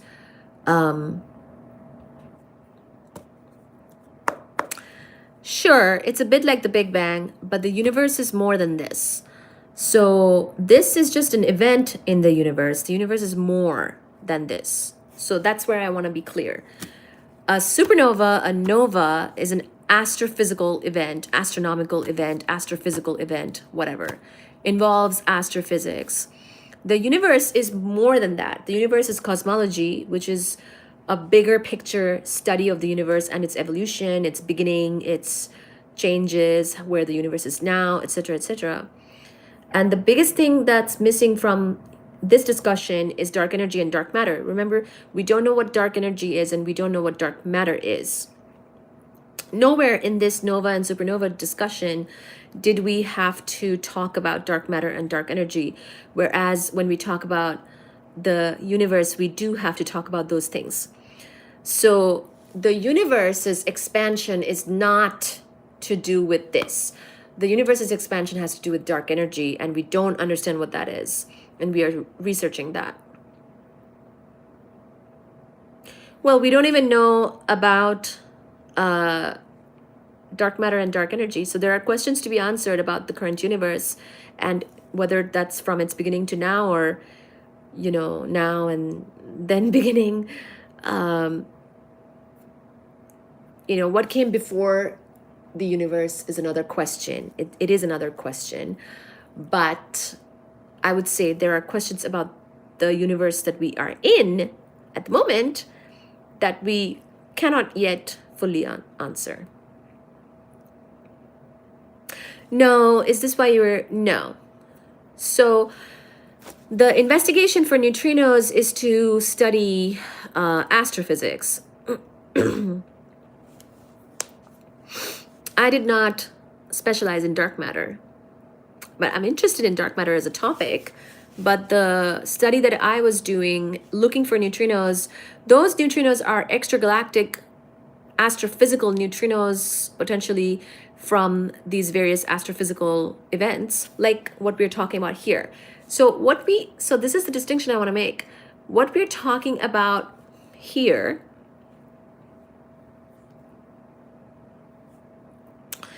is astrophysics. This is like when we talk about a single star or a few stars or a galaxy, our galaxy is still very local compared to the entire universe. When we talk about a star dying, a supernova, a nova, those are astrophysical events. So when we talk about getting extragalactic neutrinos, the extragalactic neutrinos coming from specific sources or astrophysical events would tell us about those astrophysical events. They might help us with some question about the universe, but the question of dark energy and dark matter are more broad than that. Those are more of a cosmology question. Do you see what I'm saying? I was not trying to study dark matter and dark energy. Now, it is true that neutrinos were a considered candidate for dark matter, but at this point we think that neutrinos are not, in fact, what mostly would account for dark matter, because neutrinos are too low mass. So, I mean, neutrinos are interesting for multiple reasons, right? I'm saying mainly what the motivation was. Mainly, when you study particle astrophysics with neutrinos, you're basically saying that you're going to use neutrinos as the particle for studying a certain astrophysical event, or maybe many astrophysical events, like just if you just caught all of the neutrinos that came from extragalactic sources, it would be like, that's novel in itself, right? Because generally we see other signatures of those types of events. So it's a way of doing astrophysics with another particle, with another method other than light and whatever else. It's like, it falls under multi-messenger astronomy. Because yeah, like something like an astrophysical event is very, very small compared to the entire universe.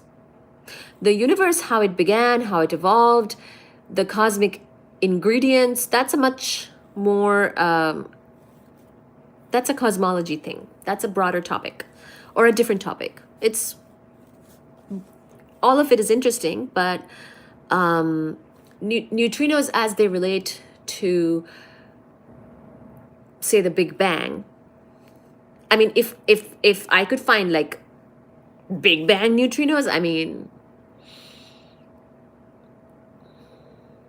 That would be cool too, actually. Huh, shit. I should look that up. I should look that up if anybody has. They're not going to be as high energy though. So I should also note that another reason for using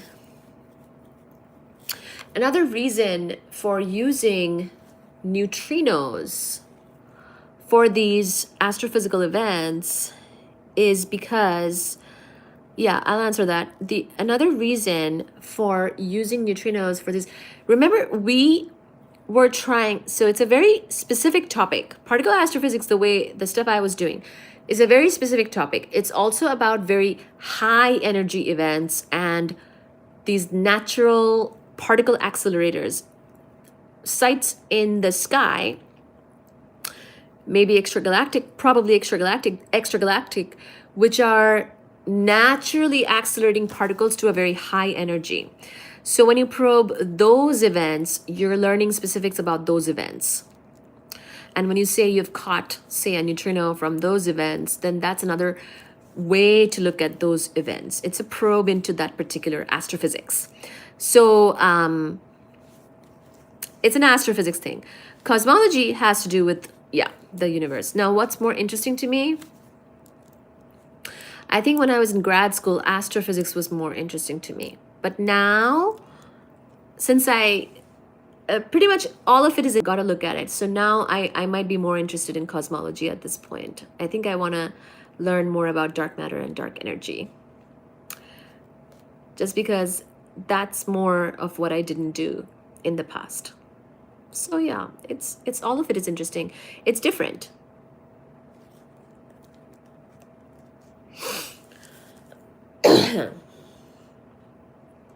But if you can't conclude the origin, oh yeah, let me see if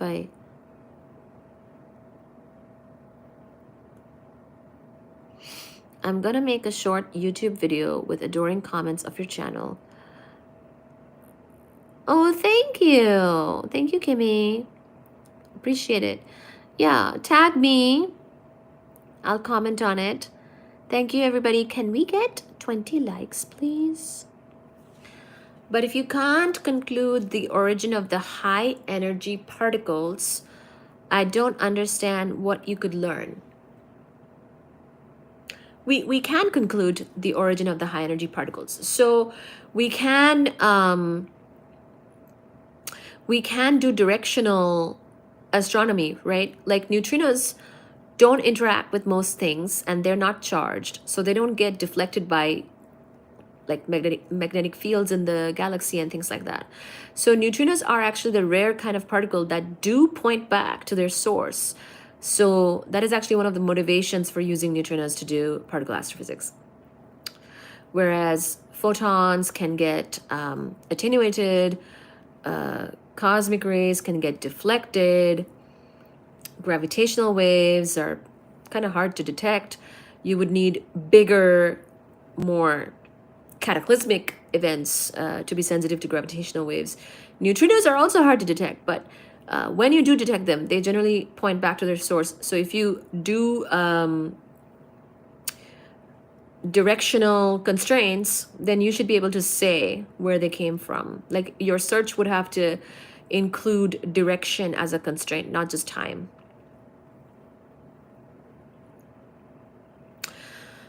Yes, and by optical, you probably mean by any light. Yeah, basically you could get neutrinos potentially from a gamma ray burst, and you would know, hopefully you got the gamma rays or whatever other wavelengths of light too from that source. And there are a lot of detectors for gamma ray bursts, constantly, looking for, surveying for, and detecting gamma ray bursts. So then say you're also ready with your neutrino detector. You don't even have to know in real time that you were looking for a gamma ray burst neutrino. What you would actually do is a blind search for a neutrino, and you would constrain the search in direction and time to line up with the gamma ray bursts. And and then see if you can find a neutrino when the gamma ray bursts happen and in the direction in which the gamma ray burst happened. So that you could definitively say whether the neutrino came from the gamma ray burst or not. Stuff like that. It would be better to have these high energy sensors in outer space at distances apart to be able to sort of triangulate. So putting things on outer space always costs more money. So even though we do put stuff on, you know, satellites and things like that, but it really depends on the funding that this topic would be getting, which I'm not sure that, I don't know if high energy, actually, they talked about putting a, I don't know what happened with that, but they talked about putting a neutrino detector on the moon at one point. So I would say for neutrino stuff, the bigger issue is generally the fact that there's a lot of noise that you have to deal with in the data. So it's not so much that we don't have a lot of diversity of directions, because remember how gamma ray bursts are very far away. So it's not like we don't see a lot, right? Like from all kinds of directions, and they're isotropic in direction, actually. Like we get gamma ray burst signals coming from all sorts of directions in the sky. It's not like if we were in space, you know, sure, that could be something, but on Earth too, we get them. Oh, and actually, what am I even saying? So certain gamma ray burst detectors are actually in space.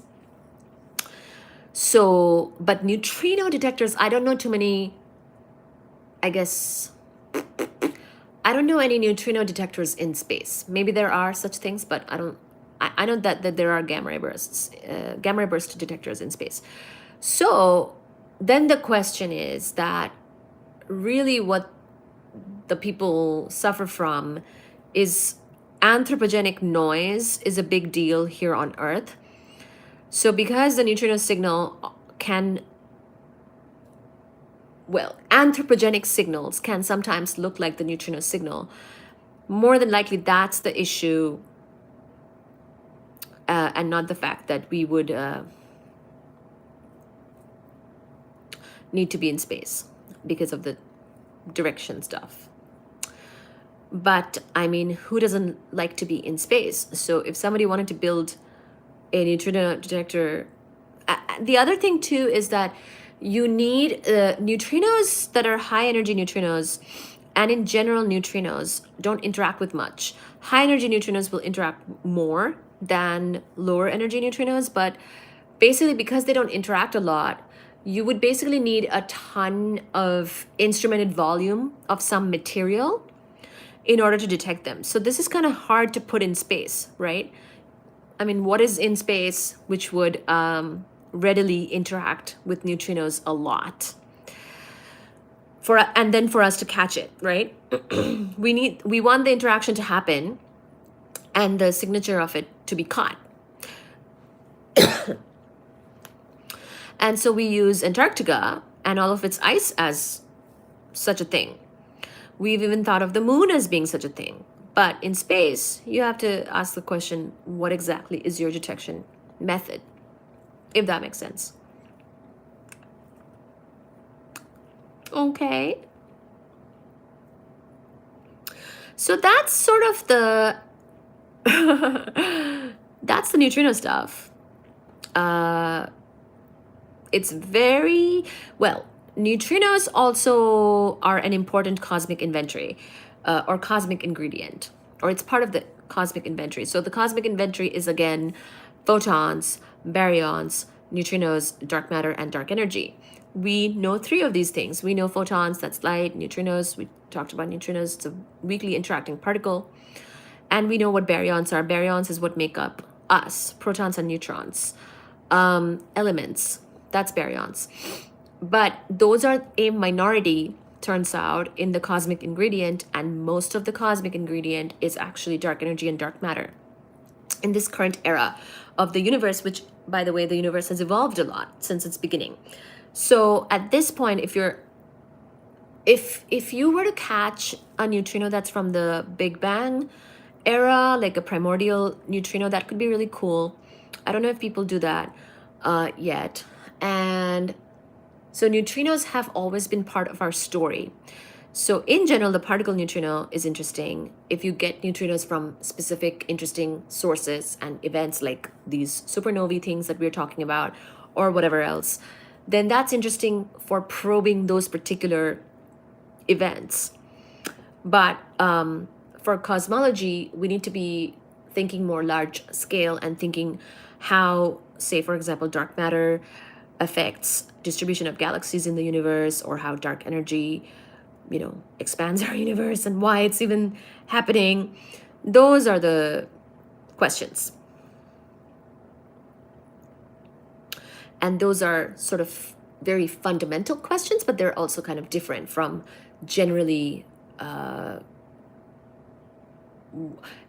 There's overlap between cosmology and astrophysics, but it's not the same.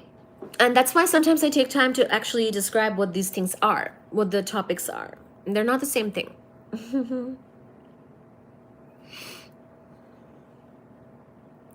Do you have any ideas on what dark energy is or why the universe is expanding? No, I'm really stumped, actually. I really don't know. Yeah. Actually, fun fact, I was studying dark energy at one point in grad school. I was in a couple of cosmology groups. Because of totally, stupid reasons, human reasons, like funding and all that stuff, and politics with professors, I did not continue my cosmology route and went towards a particle astrophysics route and got my PhD in particle astrophysics. Well, it's always in physics, but the subtopic was particle astrophysics. But I did do cosmology for like a year or so, a year or more. So I did rotations in cosmology. You know what I mean? So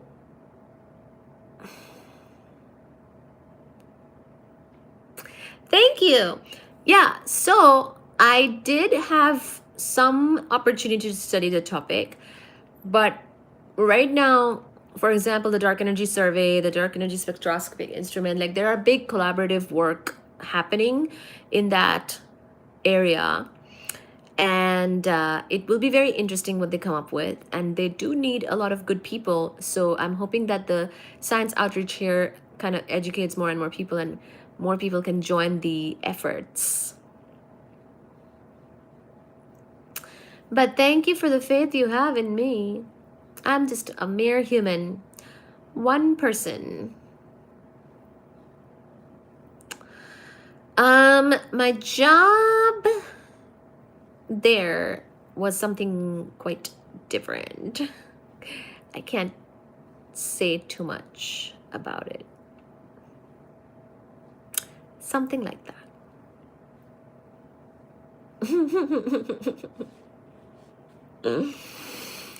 So yeah, the pure science stuff is nice because you can educate the public on it. And I do hope that the channel helps with more and more pure science outreach, and people get to learn these topics and realize that there's an abundance of such topics to be learned and researched still. Indeed, there are many, many things we don't understand, and these require a lot of effort and a lot of research. And hopefully the funding is there, and hopefully more and more students can join these efforts, because believe you me, there is much that we don't know and don't understand, dark energy and dark matter being two such huge examples of that. And hopefully this is motivating people to learn more about it and research more about it. And some of the experiments and collaborations that are in these fields are very, very big. But there's still always a lack of good people to work on things, because many of the people are involved in administering the efforts, maybe not so much in doing the efforts. So maybe you can do the efforts, children. Maybe I can also do the efforts.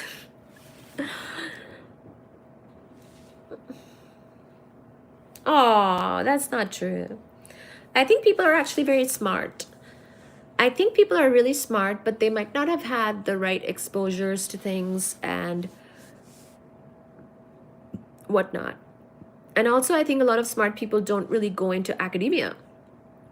There are smart people working on more real world problems and industry problems and things like that that they focus on. And so there's not the manpower or the woman power to, or the them power to work on dark energy and dark matter. Apparently not anyways, because we still don't know what those things are. Hope that helps.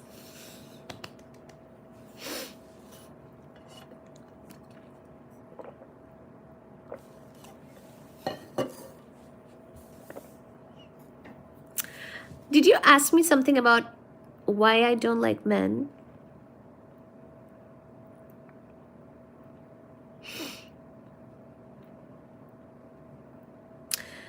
That's because many of them are criminals. Just kidding. Actually, not really kidding. But I do like supportive people.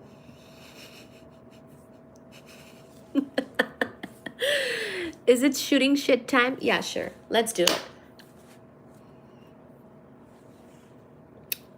Hi, Caddy Sever. Please rewind. Please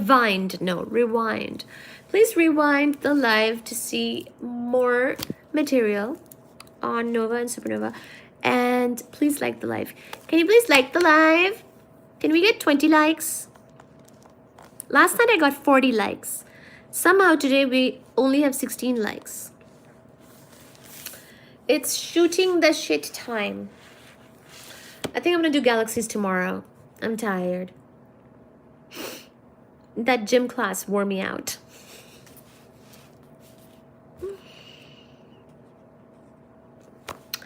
Hello. Hi, Ketty.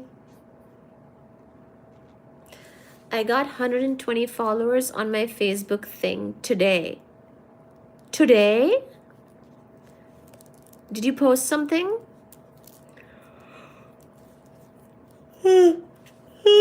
Oh gosh. It's so cold. Oh, your business page. Congratulations. It is so cold here. It's 2 Fahrenheit, and so I think I'm feeling more. Oh, and I also swam a lot. That's why I think I'm more cold and sleepy. That's why I'm more cold and sleepy. But thank you everybody so much for joining, and do rewind to see more about the Nova Supernova.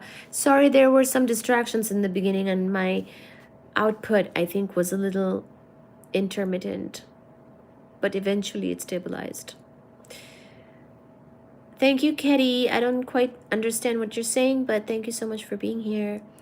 Reese says thank you, of course. Somebody might need to translate for me whatever Ketty is saying. Thank you. Can we get 2 more likes and get 20 likes? Yeah, I try not to get distracted, but today my mind was a little bit here and there. It's a little here and there.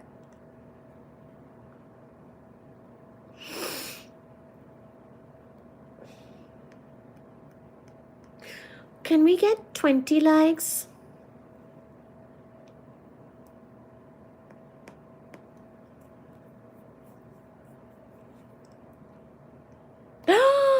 I think we did. Thank you so much. Thank you. My face always looks weird on these lives because it's like reversed, you know? Like my face is actually the other way. uh,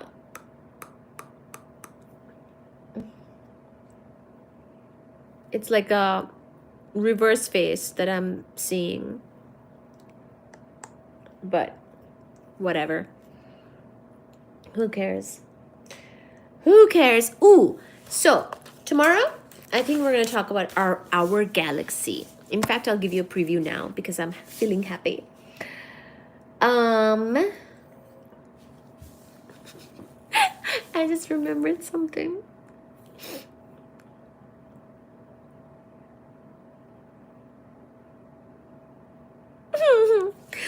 Our study of stars began with the definition of the word star.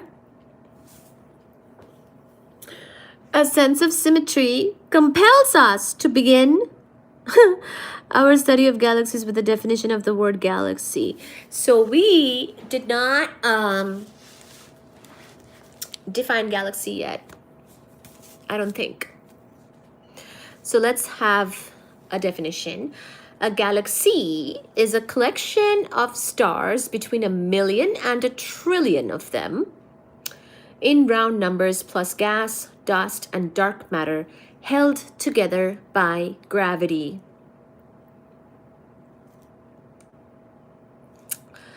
A galaxy is bigger than a star cluster, such as Pleiades, Pleiades,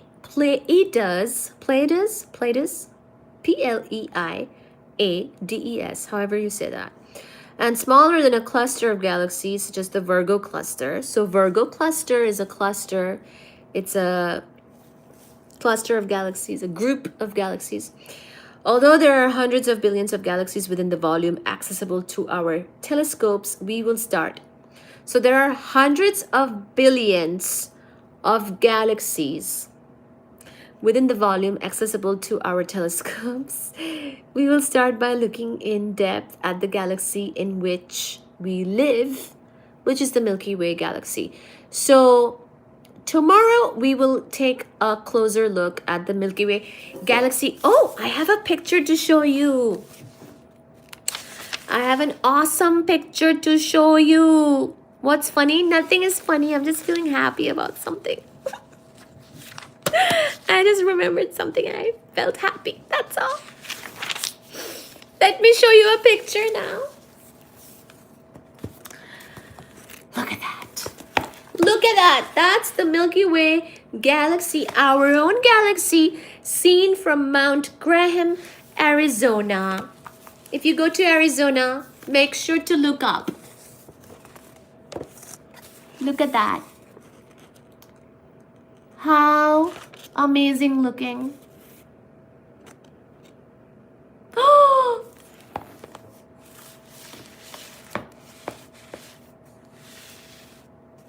Disc shape.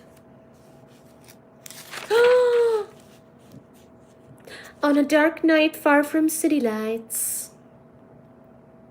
you can see a luminous band of light across the sky.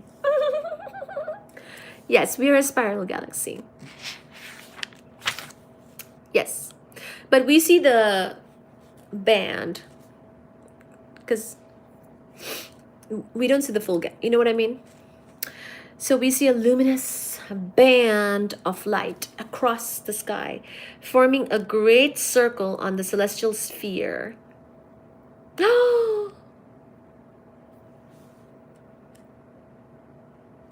So like, here's the sky. The Milky Way is like a band across the sky. The rest of the sky is not the Milky Way. Those are other things. We can see a lot of galaxies. When we look up, most things we see are actually a galaxy.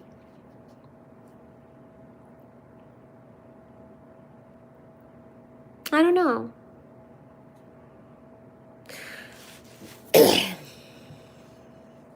I don't know. I don't know about that.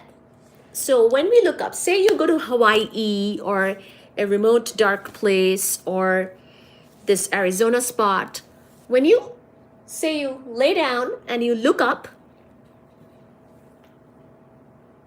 you see all of the sky, right?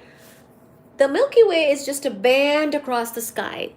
Because of our own position in the Milky Way, we have a certain view of it. And that's the band across the sky. Look for that band across the sky. Okay. Everything else, those are mostly other galaxies that we are seeing. Yay! Can we get 30 likes? So, in English, your language, this band of light is called the Milky Way because it looks to the naked eye like a luminous white fluid. In ancient Greece, it was called the Galacticos Kuklos. Galacticos Kuklos. Galaktikos space Kuklos. Kuklos, which translates literally as milky circle. Milky circle, because it's a great circle within that celestial sphere. If the celestial sphere is what we're looking up at, the Milky Way being sort of a band across the sky is a great circle on it. So, milky circle, from 40 astronomical units away apparent. Oh, okay, you're talking about Voyager. The Greek word galacticos is the origin of the English word galaxy. So Milky Way is one name of it. And then where does the word galaxy comes from? It comes from this Greek word. Greek word, galacticos. Although the Milky Way looks as if someone spilled glow-in-the-dark milk across the celestial sphere, when Galileo examined it with his telescope, he found that it is actually composed of a very large number of stars, each individually very faint. Very faint indeed. A hypothesis that explains the existence of the Milky Way is that the sun is embedded in a relatively thin disk of stars. When we look perpendicular to the disk, we see few stars and the sky is dark. When we look in the plane of the disk, we see the many stars that make up the Milky Way. This disk of stars is a major component of the galaxy in which we live, which is therefore called the Milky Way galaxy. It is also called just the galaxy. Or if we're feeling particularly possessive, we can call it our galaxy. So if we say our galaxy, Milky Way galaxy, that is the galaxy we are in. It's our home galaxy. And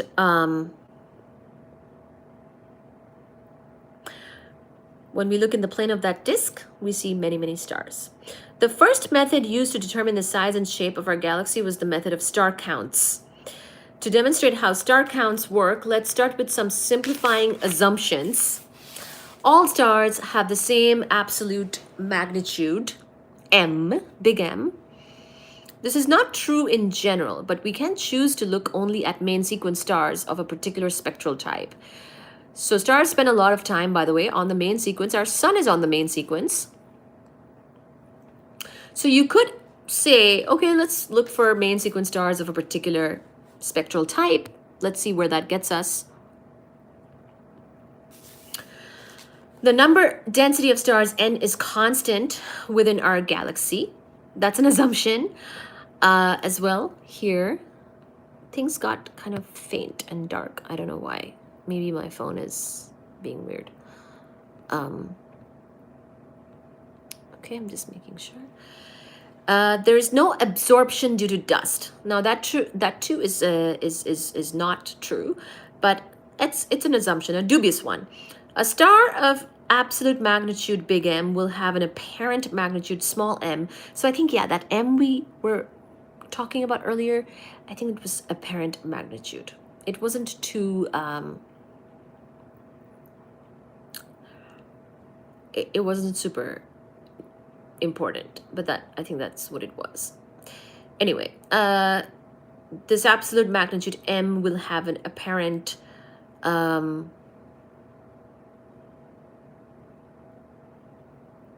yeah, where when it's at a distance d, then your apparent magnitude comes from the big M as 10 to the 0.2 times m minus m plus 5, and all of that is in parsecs. So this is a conversion to get the apparent magnitude. Every star closer than a distance d will be brighter than this small m. So as you get closer, it will be brighter. Makes sense? Thus the total number of stars brighter than m will be, some more math, by going one magnitude fainter, you should, so as you get fainter in the magnitude, you should increase the number of stars you see in a given patch of sky by a factor of 10 to the 0.6, which is around 4. It's math again.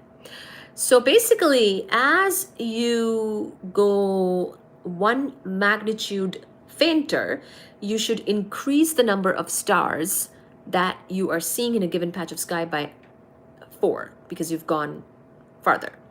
If the galaxy were infinitely large, which it is not, then as we counted stars as a function of their apparent magnitude, we would find that log n just kept increasing to arbitrarily large values of small m. So yes, more math, more things.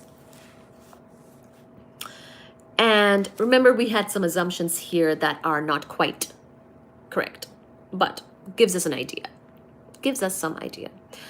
What happened to shooting the shit? This is more math. 36 likes. Can we get 40 likes? Can we? Can we? Can we? Can we? Can we? Can we? Can we? Can we? Can we? Get 40 likes? So did you know that the pioneers in using star counts is a pair of brother and sister? The lurkers are liking, yes, please. Welcome, welcome. Like the live. Thank ya. The pioneers in using star counts to determine the shape of our galaxy were William and Carolyn Herschel. William and Carolyn Herschel were siblings, and we call this the great sibling act of astronomy. I'm here like 5 minutes, and this already has way too much math. Hi, Panda. How do you do as well? Welcome to the live. I think you'll find the rest of this mathless. So William and Carolyn Herschel did this star counting stuff with all that math we talked about. Your live stream is showing up in shorts recommendations. Well, thank you so much. Welcome, welcome. Look at that. Welcome. Welcome, welcome. So in the late 18th century, they did star counts in various regions of the sky.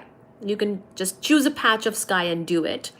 And came to the conclusion, this brother and sister pair, that our galaxy is shaped like a grindstone.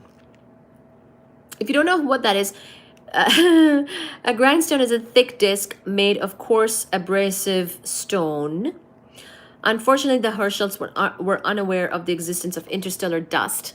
So they assumed no dust, no absorption by dust, and did not take into account extinction by dust.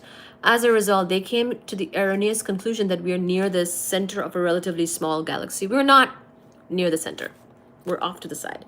The notch in the grindstone is actually the result of a dust lane down the center of the Milky Way. So they thought that it was a grindstone-looking thing like this. We are talking about our galaxy. Welcome to the live shorts viewers. If you were thinking of relaxing as you scroll shorts, hello, welcome. Come on in. A more accurate determination of our place in the Milky Way galaxy was provided by Harlow Shapley in the early 20th century. Oh yes, and can you please like the live?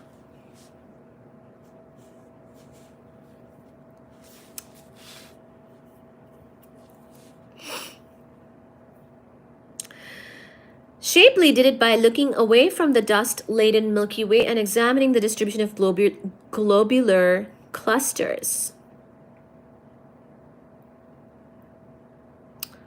Can you please like the live? Do you watch sports? I do not. Hi, Fawcett. How are you? We will not talk about globular clusters. What team do you support? Do I have to support a team now? I don't really watch sports. Oh, for Jamaican cricket? Damn, you have a nice voice. Oh, thank you. Well, come on in and like the live. A globular cluster is a compact cluster of stars containing as many as 10 to the 6 stars within a spherical region 30 parsecs in diameter. So, when we look at globular clusters, we see an absence of hot main sequence stars. Why do you radiate so much good energy? It is because I'm a spiritual being. Speaking of globular clusters at the moment. Thank you so much for being here. Can we get 40 likes, please? Thank you. So did you know that typical ages estimate globular clusters to be about 12 gigayears? 12 billion years old only. Ooh, maybe I'm from a globular cluster and I am 12 billion years old. Some people ask me my age on the live here sometimes. Our galaxy has about 150 globular clusters associated with it. So we're not very young, guys. The nearest globular cluster is M4, which is about 2 kiloparsecs away from us. The most distant of our galaxy's globular clusters is 100 kiloparsecs away from us. Can you like the live, shorts viewers? Shapley noted that the globular clusters are not uniformly distributed across the sky. Aha! Thank you for liking the live. Shapley, wow, okay. Shapley did something. Instead, they're concentrated in one half of the celestial sphere, centered on the constellation Sagittarius. Now remember, Sagittarius we've talked about. Is it the same Sagittarius?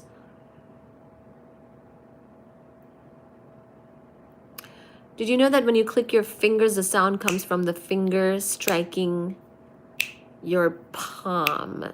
I don't think I know that. Well, maybe. Can we get 40 likes? So they're concentrated, these globular clusters are concentrated around the Sagittarius constellation. So, oh.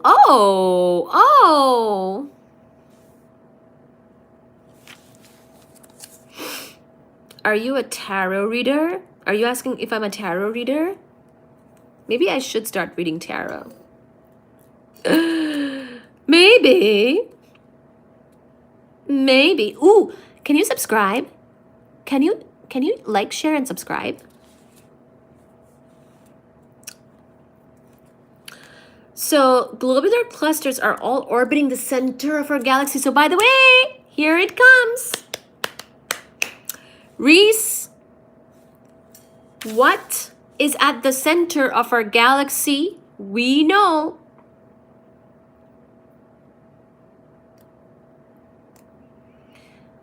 Can you use my name in a sentence? Facet M. Facet M? Yes! there is a supermassive black hole at the center of our galaxy. Rudolph the red-nosed reindeer. Sometimes I sing. Brings people in. Can you please like the live? Thank you so much. So globular clusters are all orbiting. I love the science she's teaching. Thank you. Thank you for liking. Thank you for subscribing. Thank you for sharing. It's 2:27 in the morning. I'm loving that you're all here. So the globular clusters are all orbiting the center of our galaxy, which lies in the direction of Sagittarius. Thank you. Hi, Mehrana. Thank you for liking. In addition, he measured the distances to globular clusters using RR Lyrae variable stars, standard candles. It's a method in astronomy. Nearly 50! Yes, 50 likes, please. Thank you. But it turns out that the distances were too large. But he had the right order of magnitude.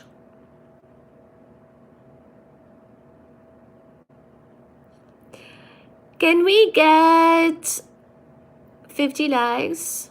Hi, Mehrana. Are you from Iran? Welcome to Iran.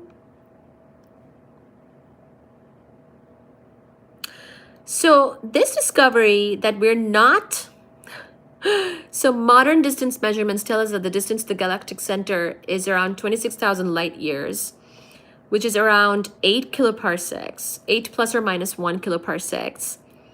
That's where we are from the galactic center. Thank you, Kimmy. And this discovery that we're not at the center of our galaxy, like we're not geocentric, and guess what? In our galaxy, we're not towards the center now. And good, because at the center, there could be some issues. So the fact that we're not at the center of our galaxy has been called an extension of the Copernican revolution, because remember, Copernicus is the one who suggested heliocentric model. And this is sort of adding to that. Copernicus said that the Earth is not at the center of the solar system. Shapley said that the solar system is not at the center of the galaxy.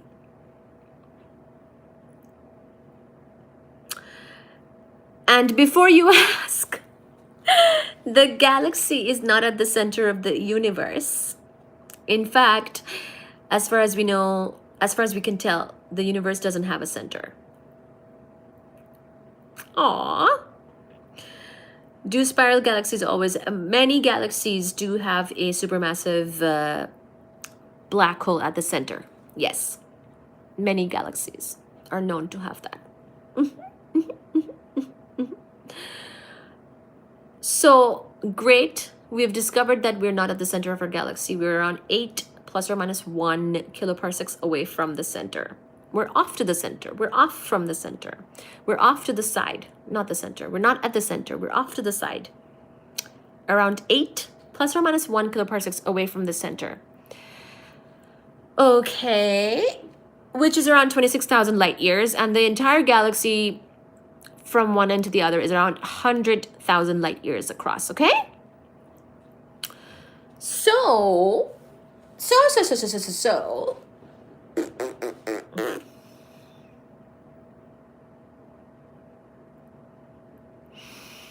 The universe is complicated. As far as we can tell, we know not of a center of the universe.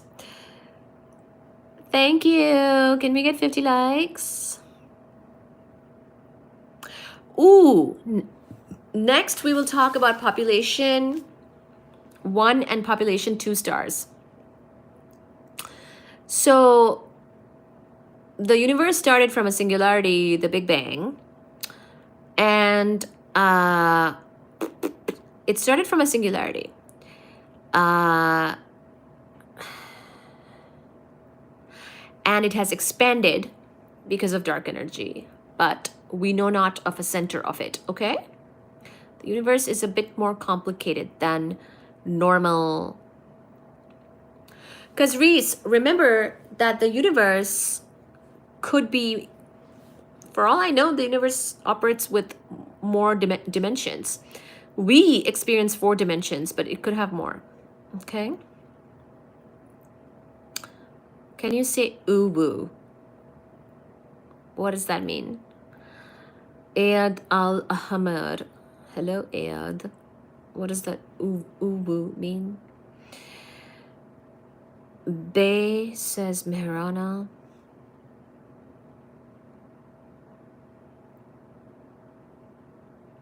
Never mind.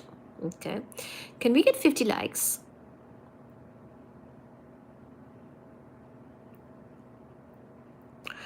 Sort of.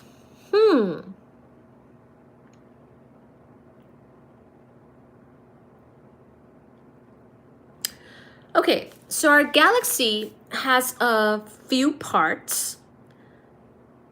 One part is called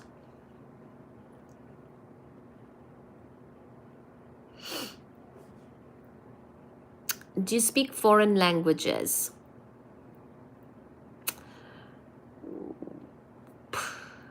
I speak English, Bengali, Hindi, and Urdu.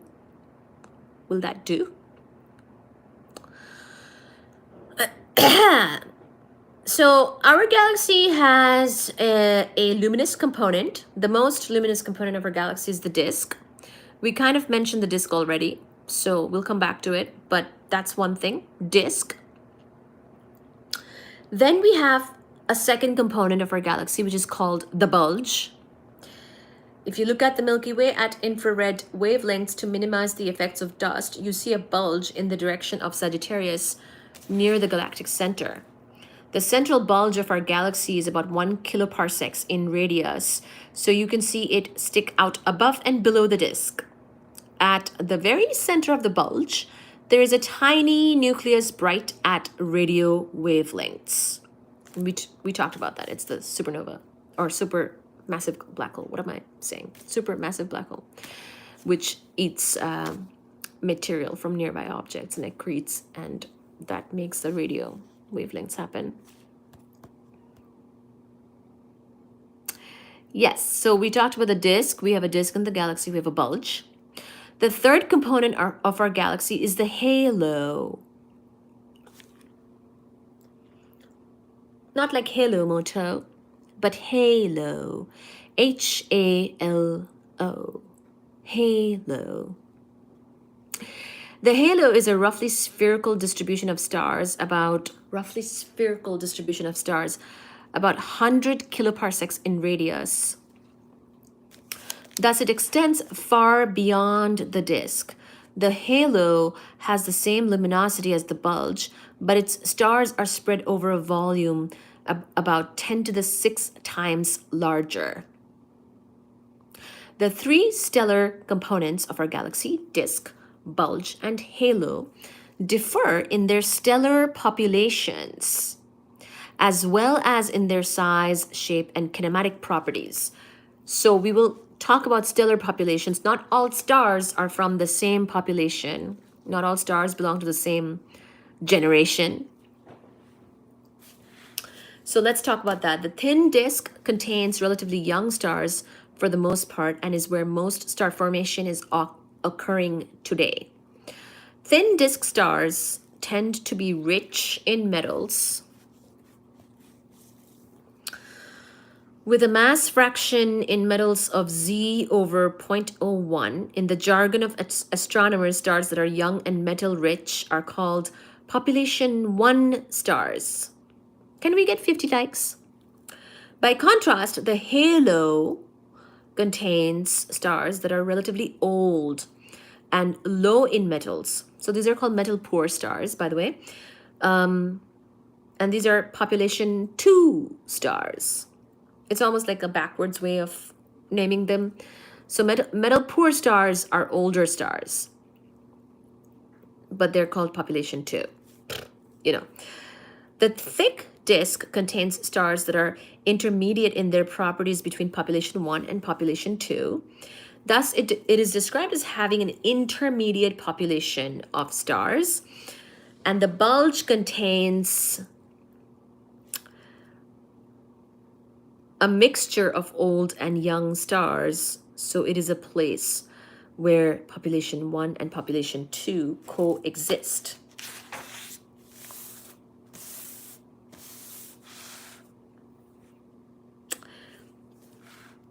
Here is an artist's impression of the spiral arms in our galaxy along with its central bar. Here you go. We actually have looked at this picture before. In fact, my phone is dying, so yeah. We will there's a few pictures. Let me show you. Let me show you. Let me plug in the phone and show you more pictures. Indeed, pictures are going to be upon us now. Where is my whey protein container? I put the phone on top of that and I show you the picture.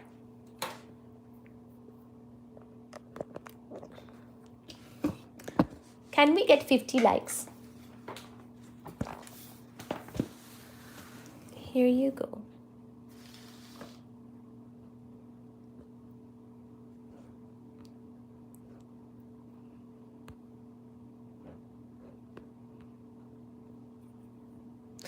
You can even see Sagittarius A.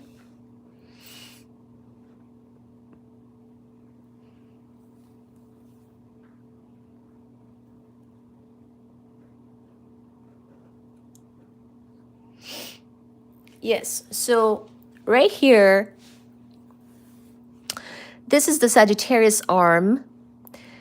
This is the galactic bar. This is the long, so galactic bar right here, long bar. There's another bar right there. This is the near 3 kiloparsec arm. This is where we are. See how the galactic center is over here? This is where we are. See, little sun right there. That's where we are. This is the Orion spur. This is the Norma arm. There's some arms, let's just say. Lots of arms.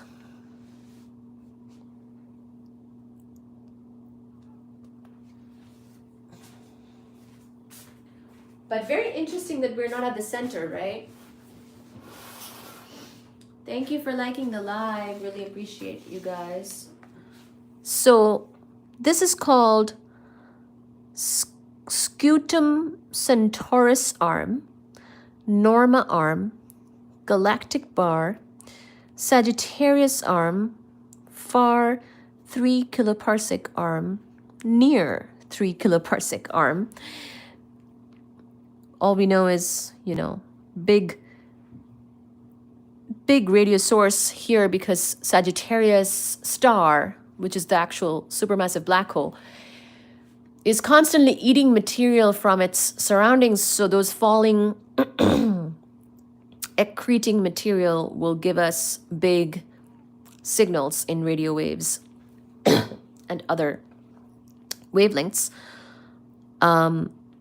This is where we are. This is our galaxy. This is where we are. That's the center. This is where we are, not at the center.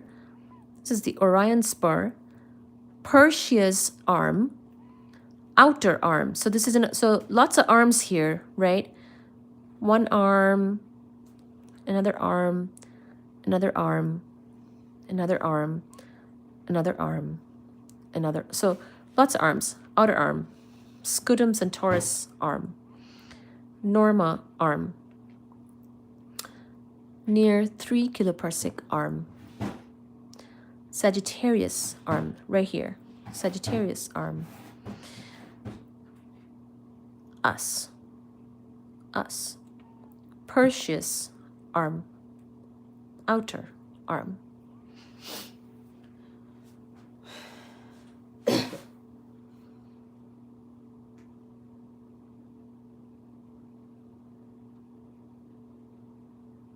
No, We're not older because we're part of that thin disk we mentioned.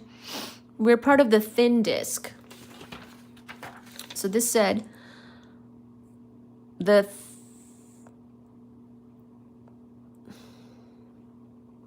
stars that are young and metal rich are called population 1 stars. The thin disk contains relatively young stars. So the sun is a young star. It's not a very old star. Nope. See?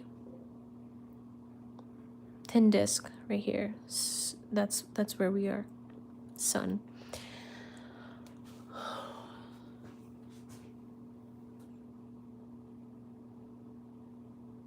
Oh yeah. Oh yeah, this is upside down. But, you know, upside down as in, you mean the text? Yeah, it's upside down.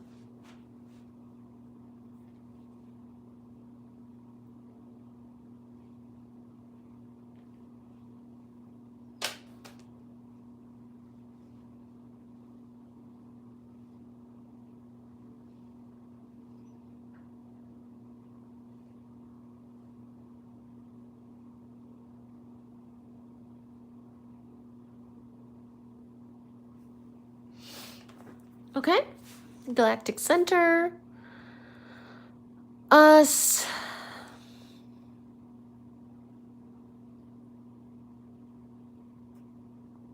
Hopefully that helps. Thank you, everybody, for being here. Let me know any questions.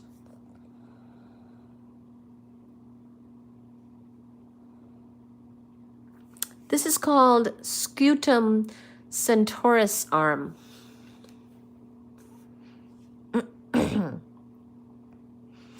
The sun is located in a short stub of a spiral arm, usually called the Orion spur.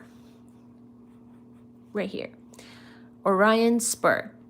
Nestled inside the Perseus arm. This arm. The Orion Nebula, the local hotbed of star formation, is situated within the Orion spur. So Orion Nebula is going to be making new stars and things like that. And hi Fuji. So we have a pretty star formation rich neighbor in the Orion spur. Pretty close to us. But, you know, pretty close is still pretty far in astronomy.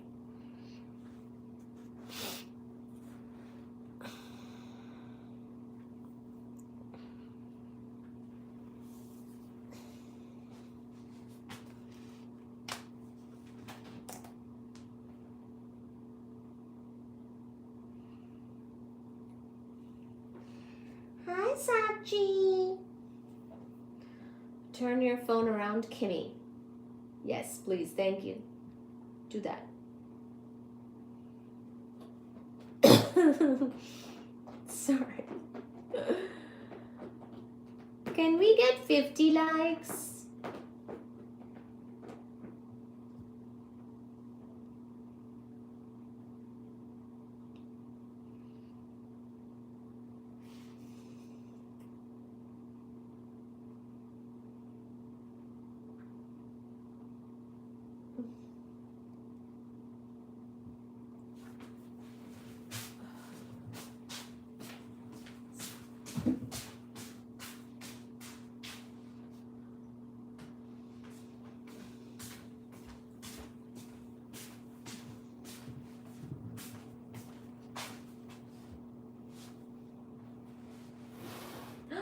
Hi, Sachi.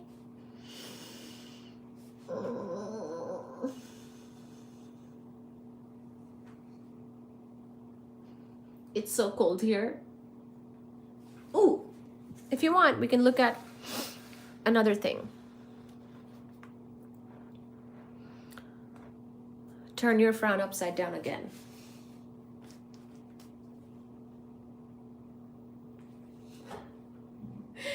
Are you going to watch Contact one of these days or what? Oh, thank you. I will.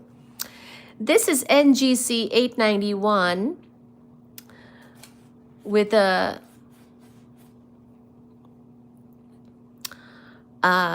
D of 9.8 megaparsecs, shown in the Large Binocular Telescope first light image.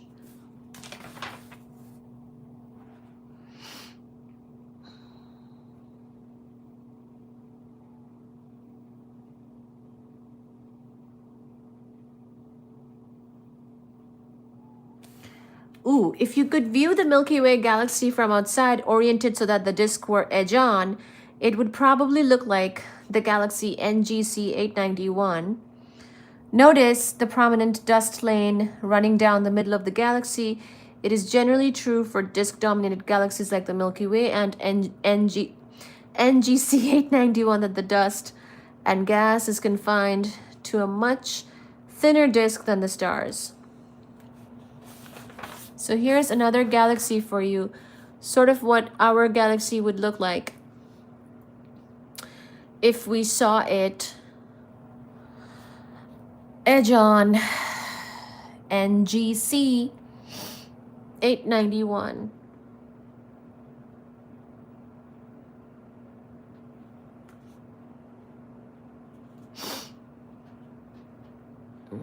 Large Binocular Telescope. Pretty, right? This is NGC, another one kind of like us. Can you centralize the picture at all?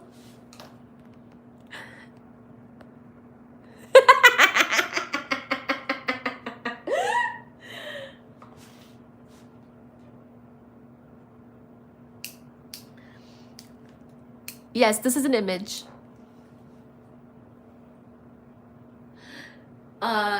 Yeah, we can't take an image of the Milky Way because we're in it. But yeah, this is an image. As in, if we went outside of the galaxy, then we could, but you know, that would be pretty far. So Milky Way, we're in it ourselves, no image, but we can image other galaxies. Indeed.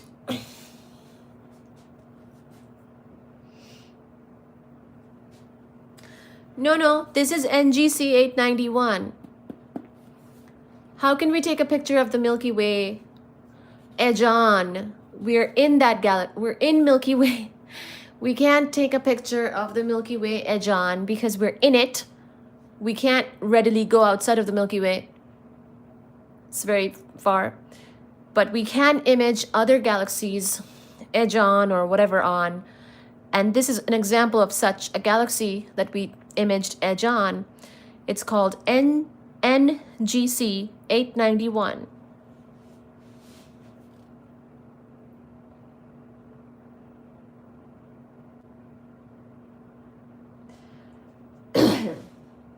Good picture showing. Sometimes with teaching, it can seem like reading a storybook to kids.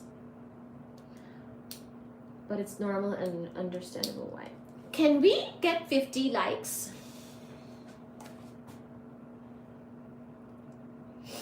Obviously, we can't photograph.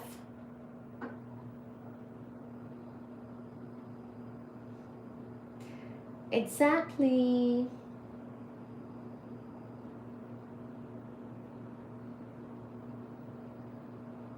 NGC 891.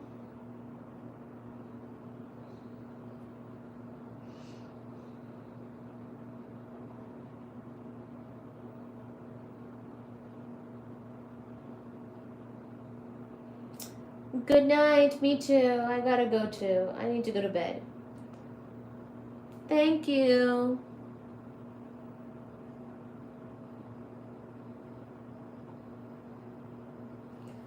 I do need to go to bed as well. Thank you so much. Oh my God.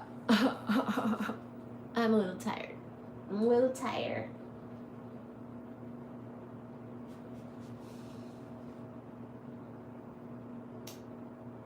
Good night, Kimmy. Thank you for being here, Kimmy. Always good to have you. Thank you so much.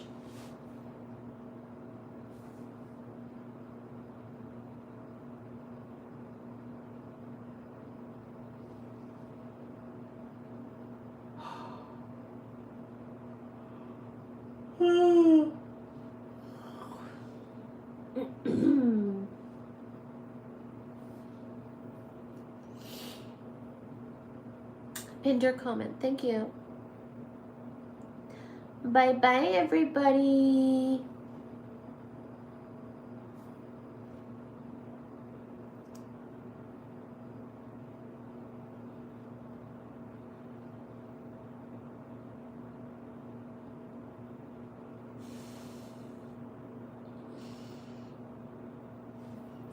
Thank you for being here and modding, Reese.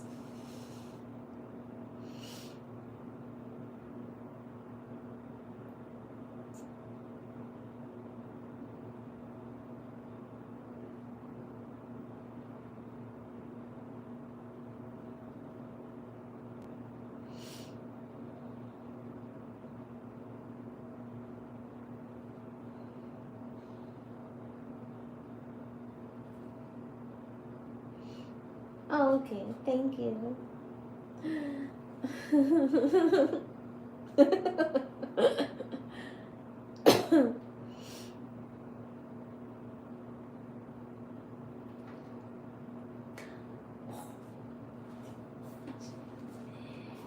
Fuji, তুমি কত সুন্দর ছেলে. They want snacks. I love you, Fuji, Suji, Baji. I love you. I love you, my Fuji, Suji, Baji.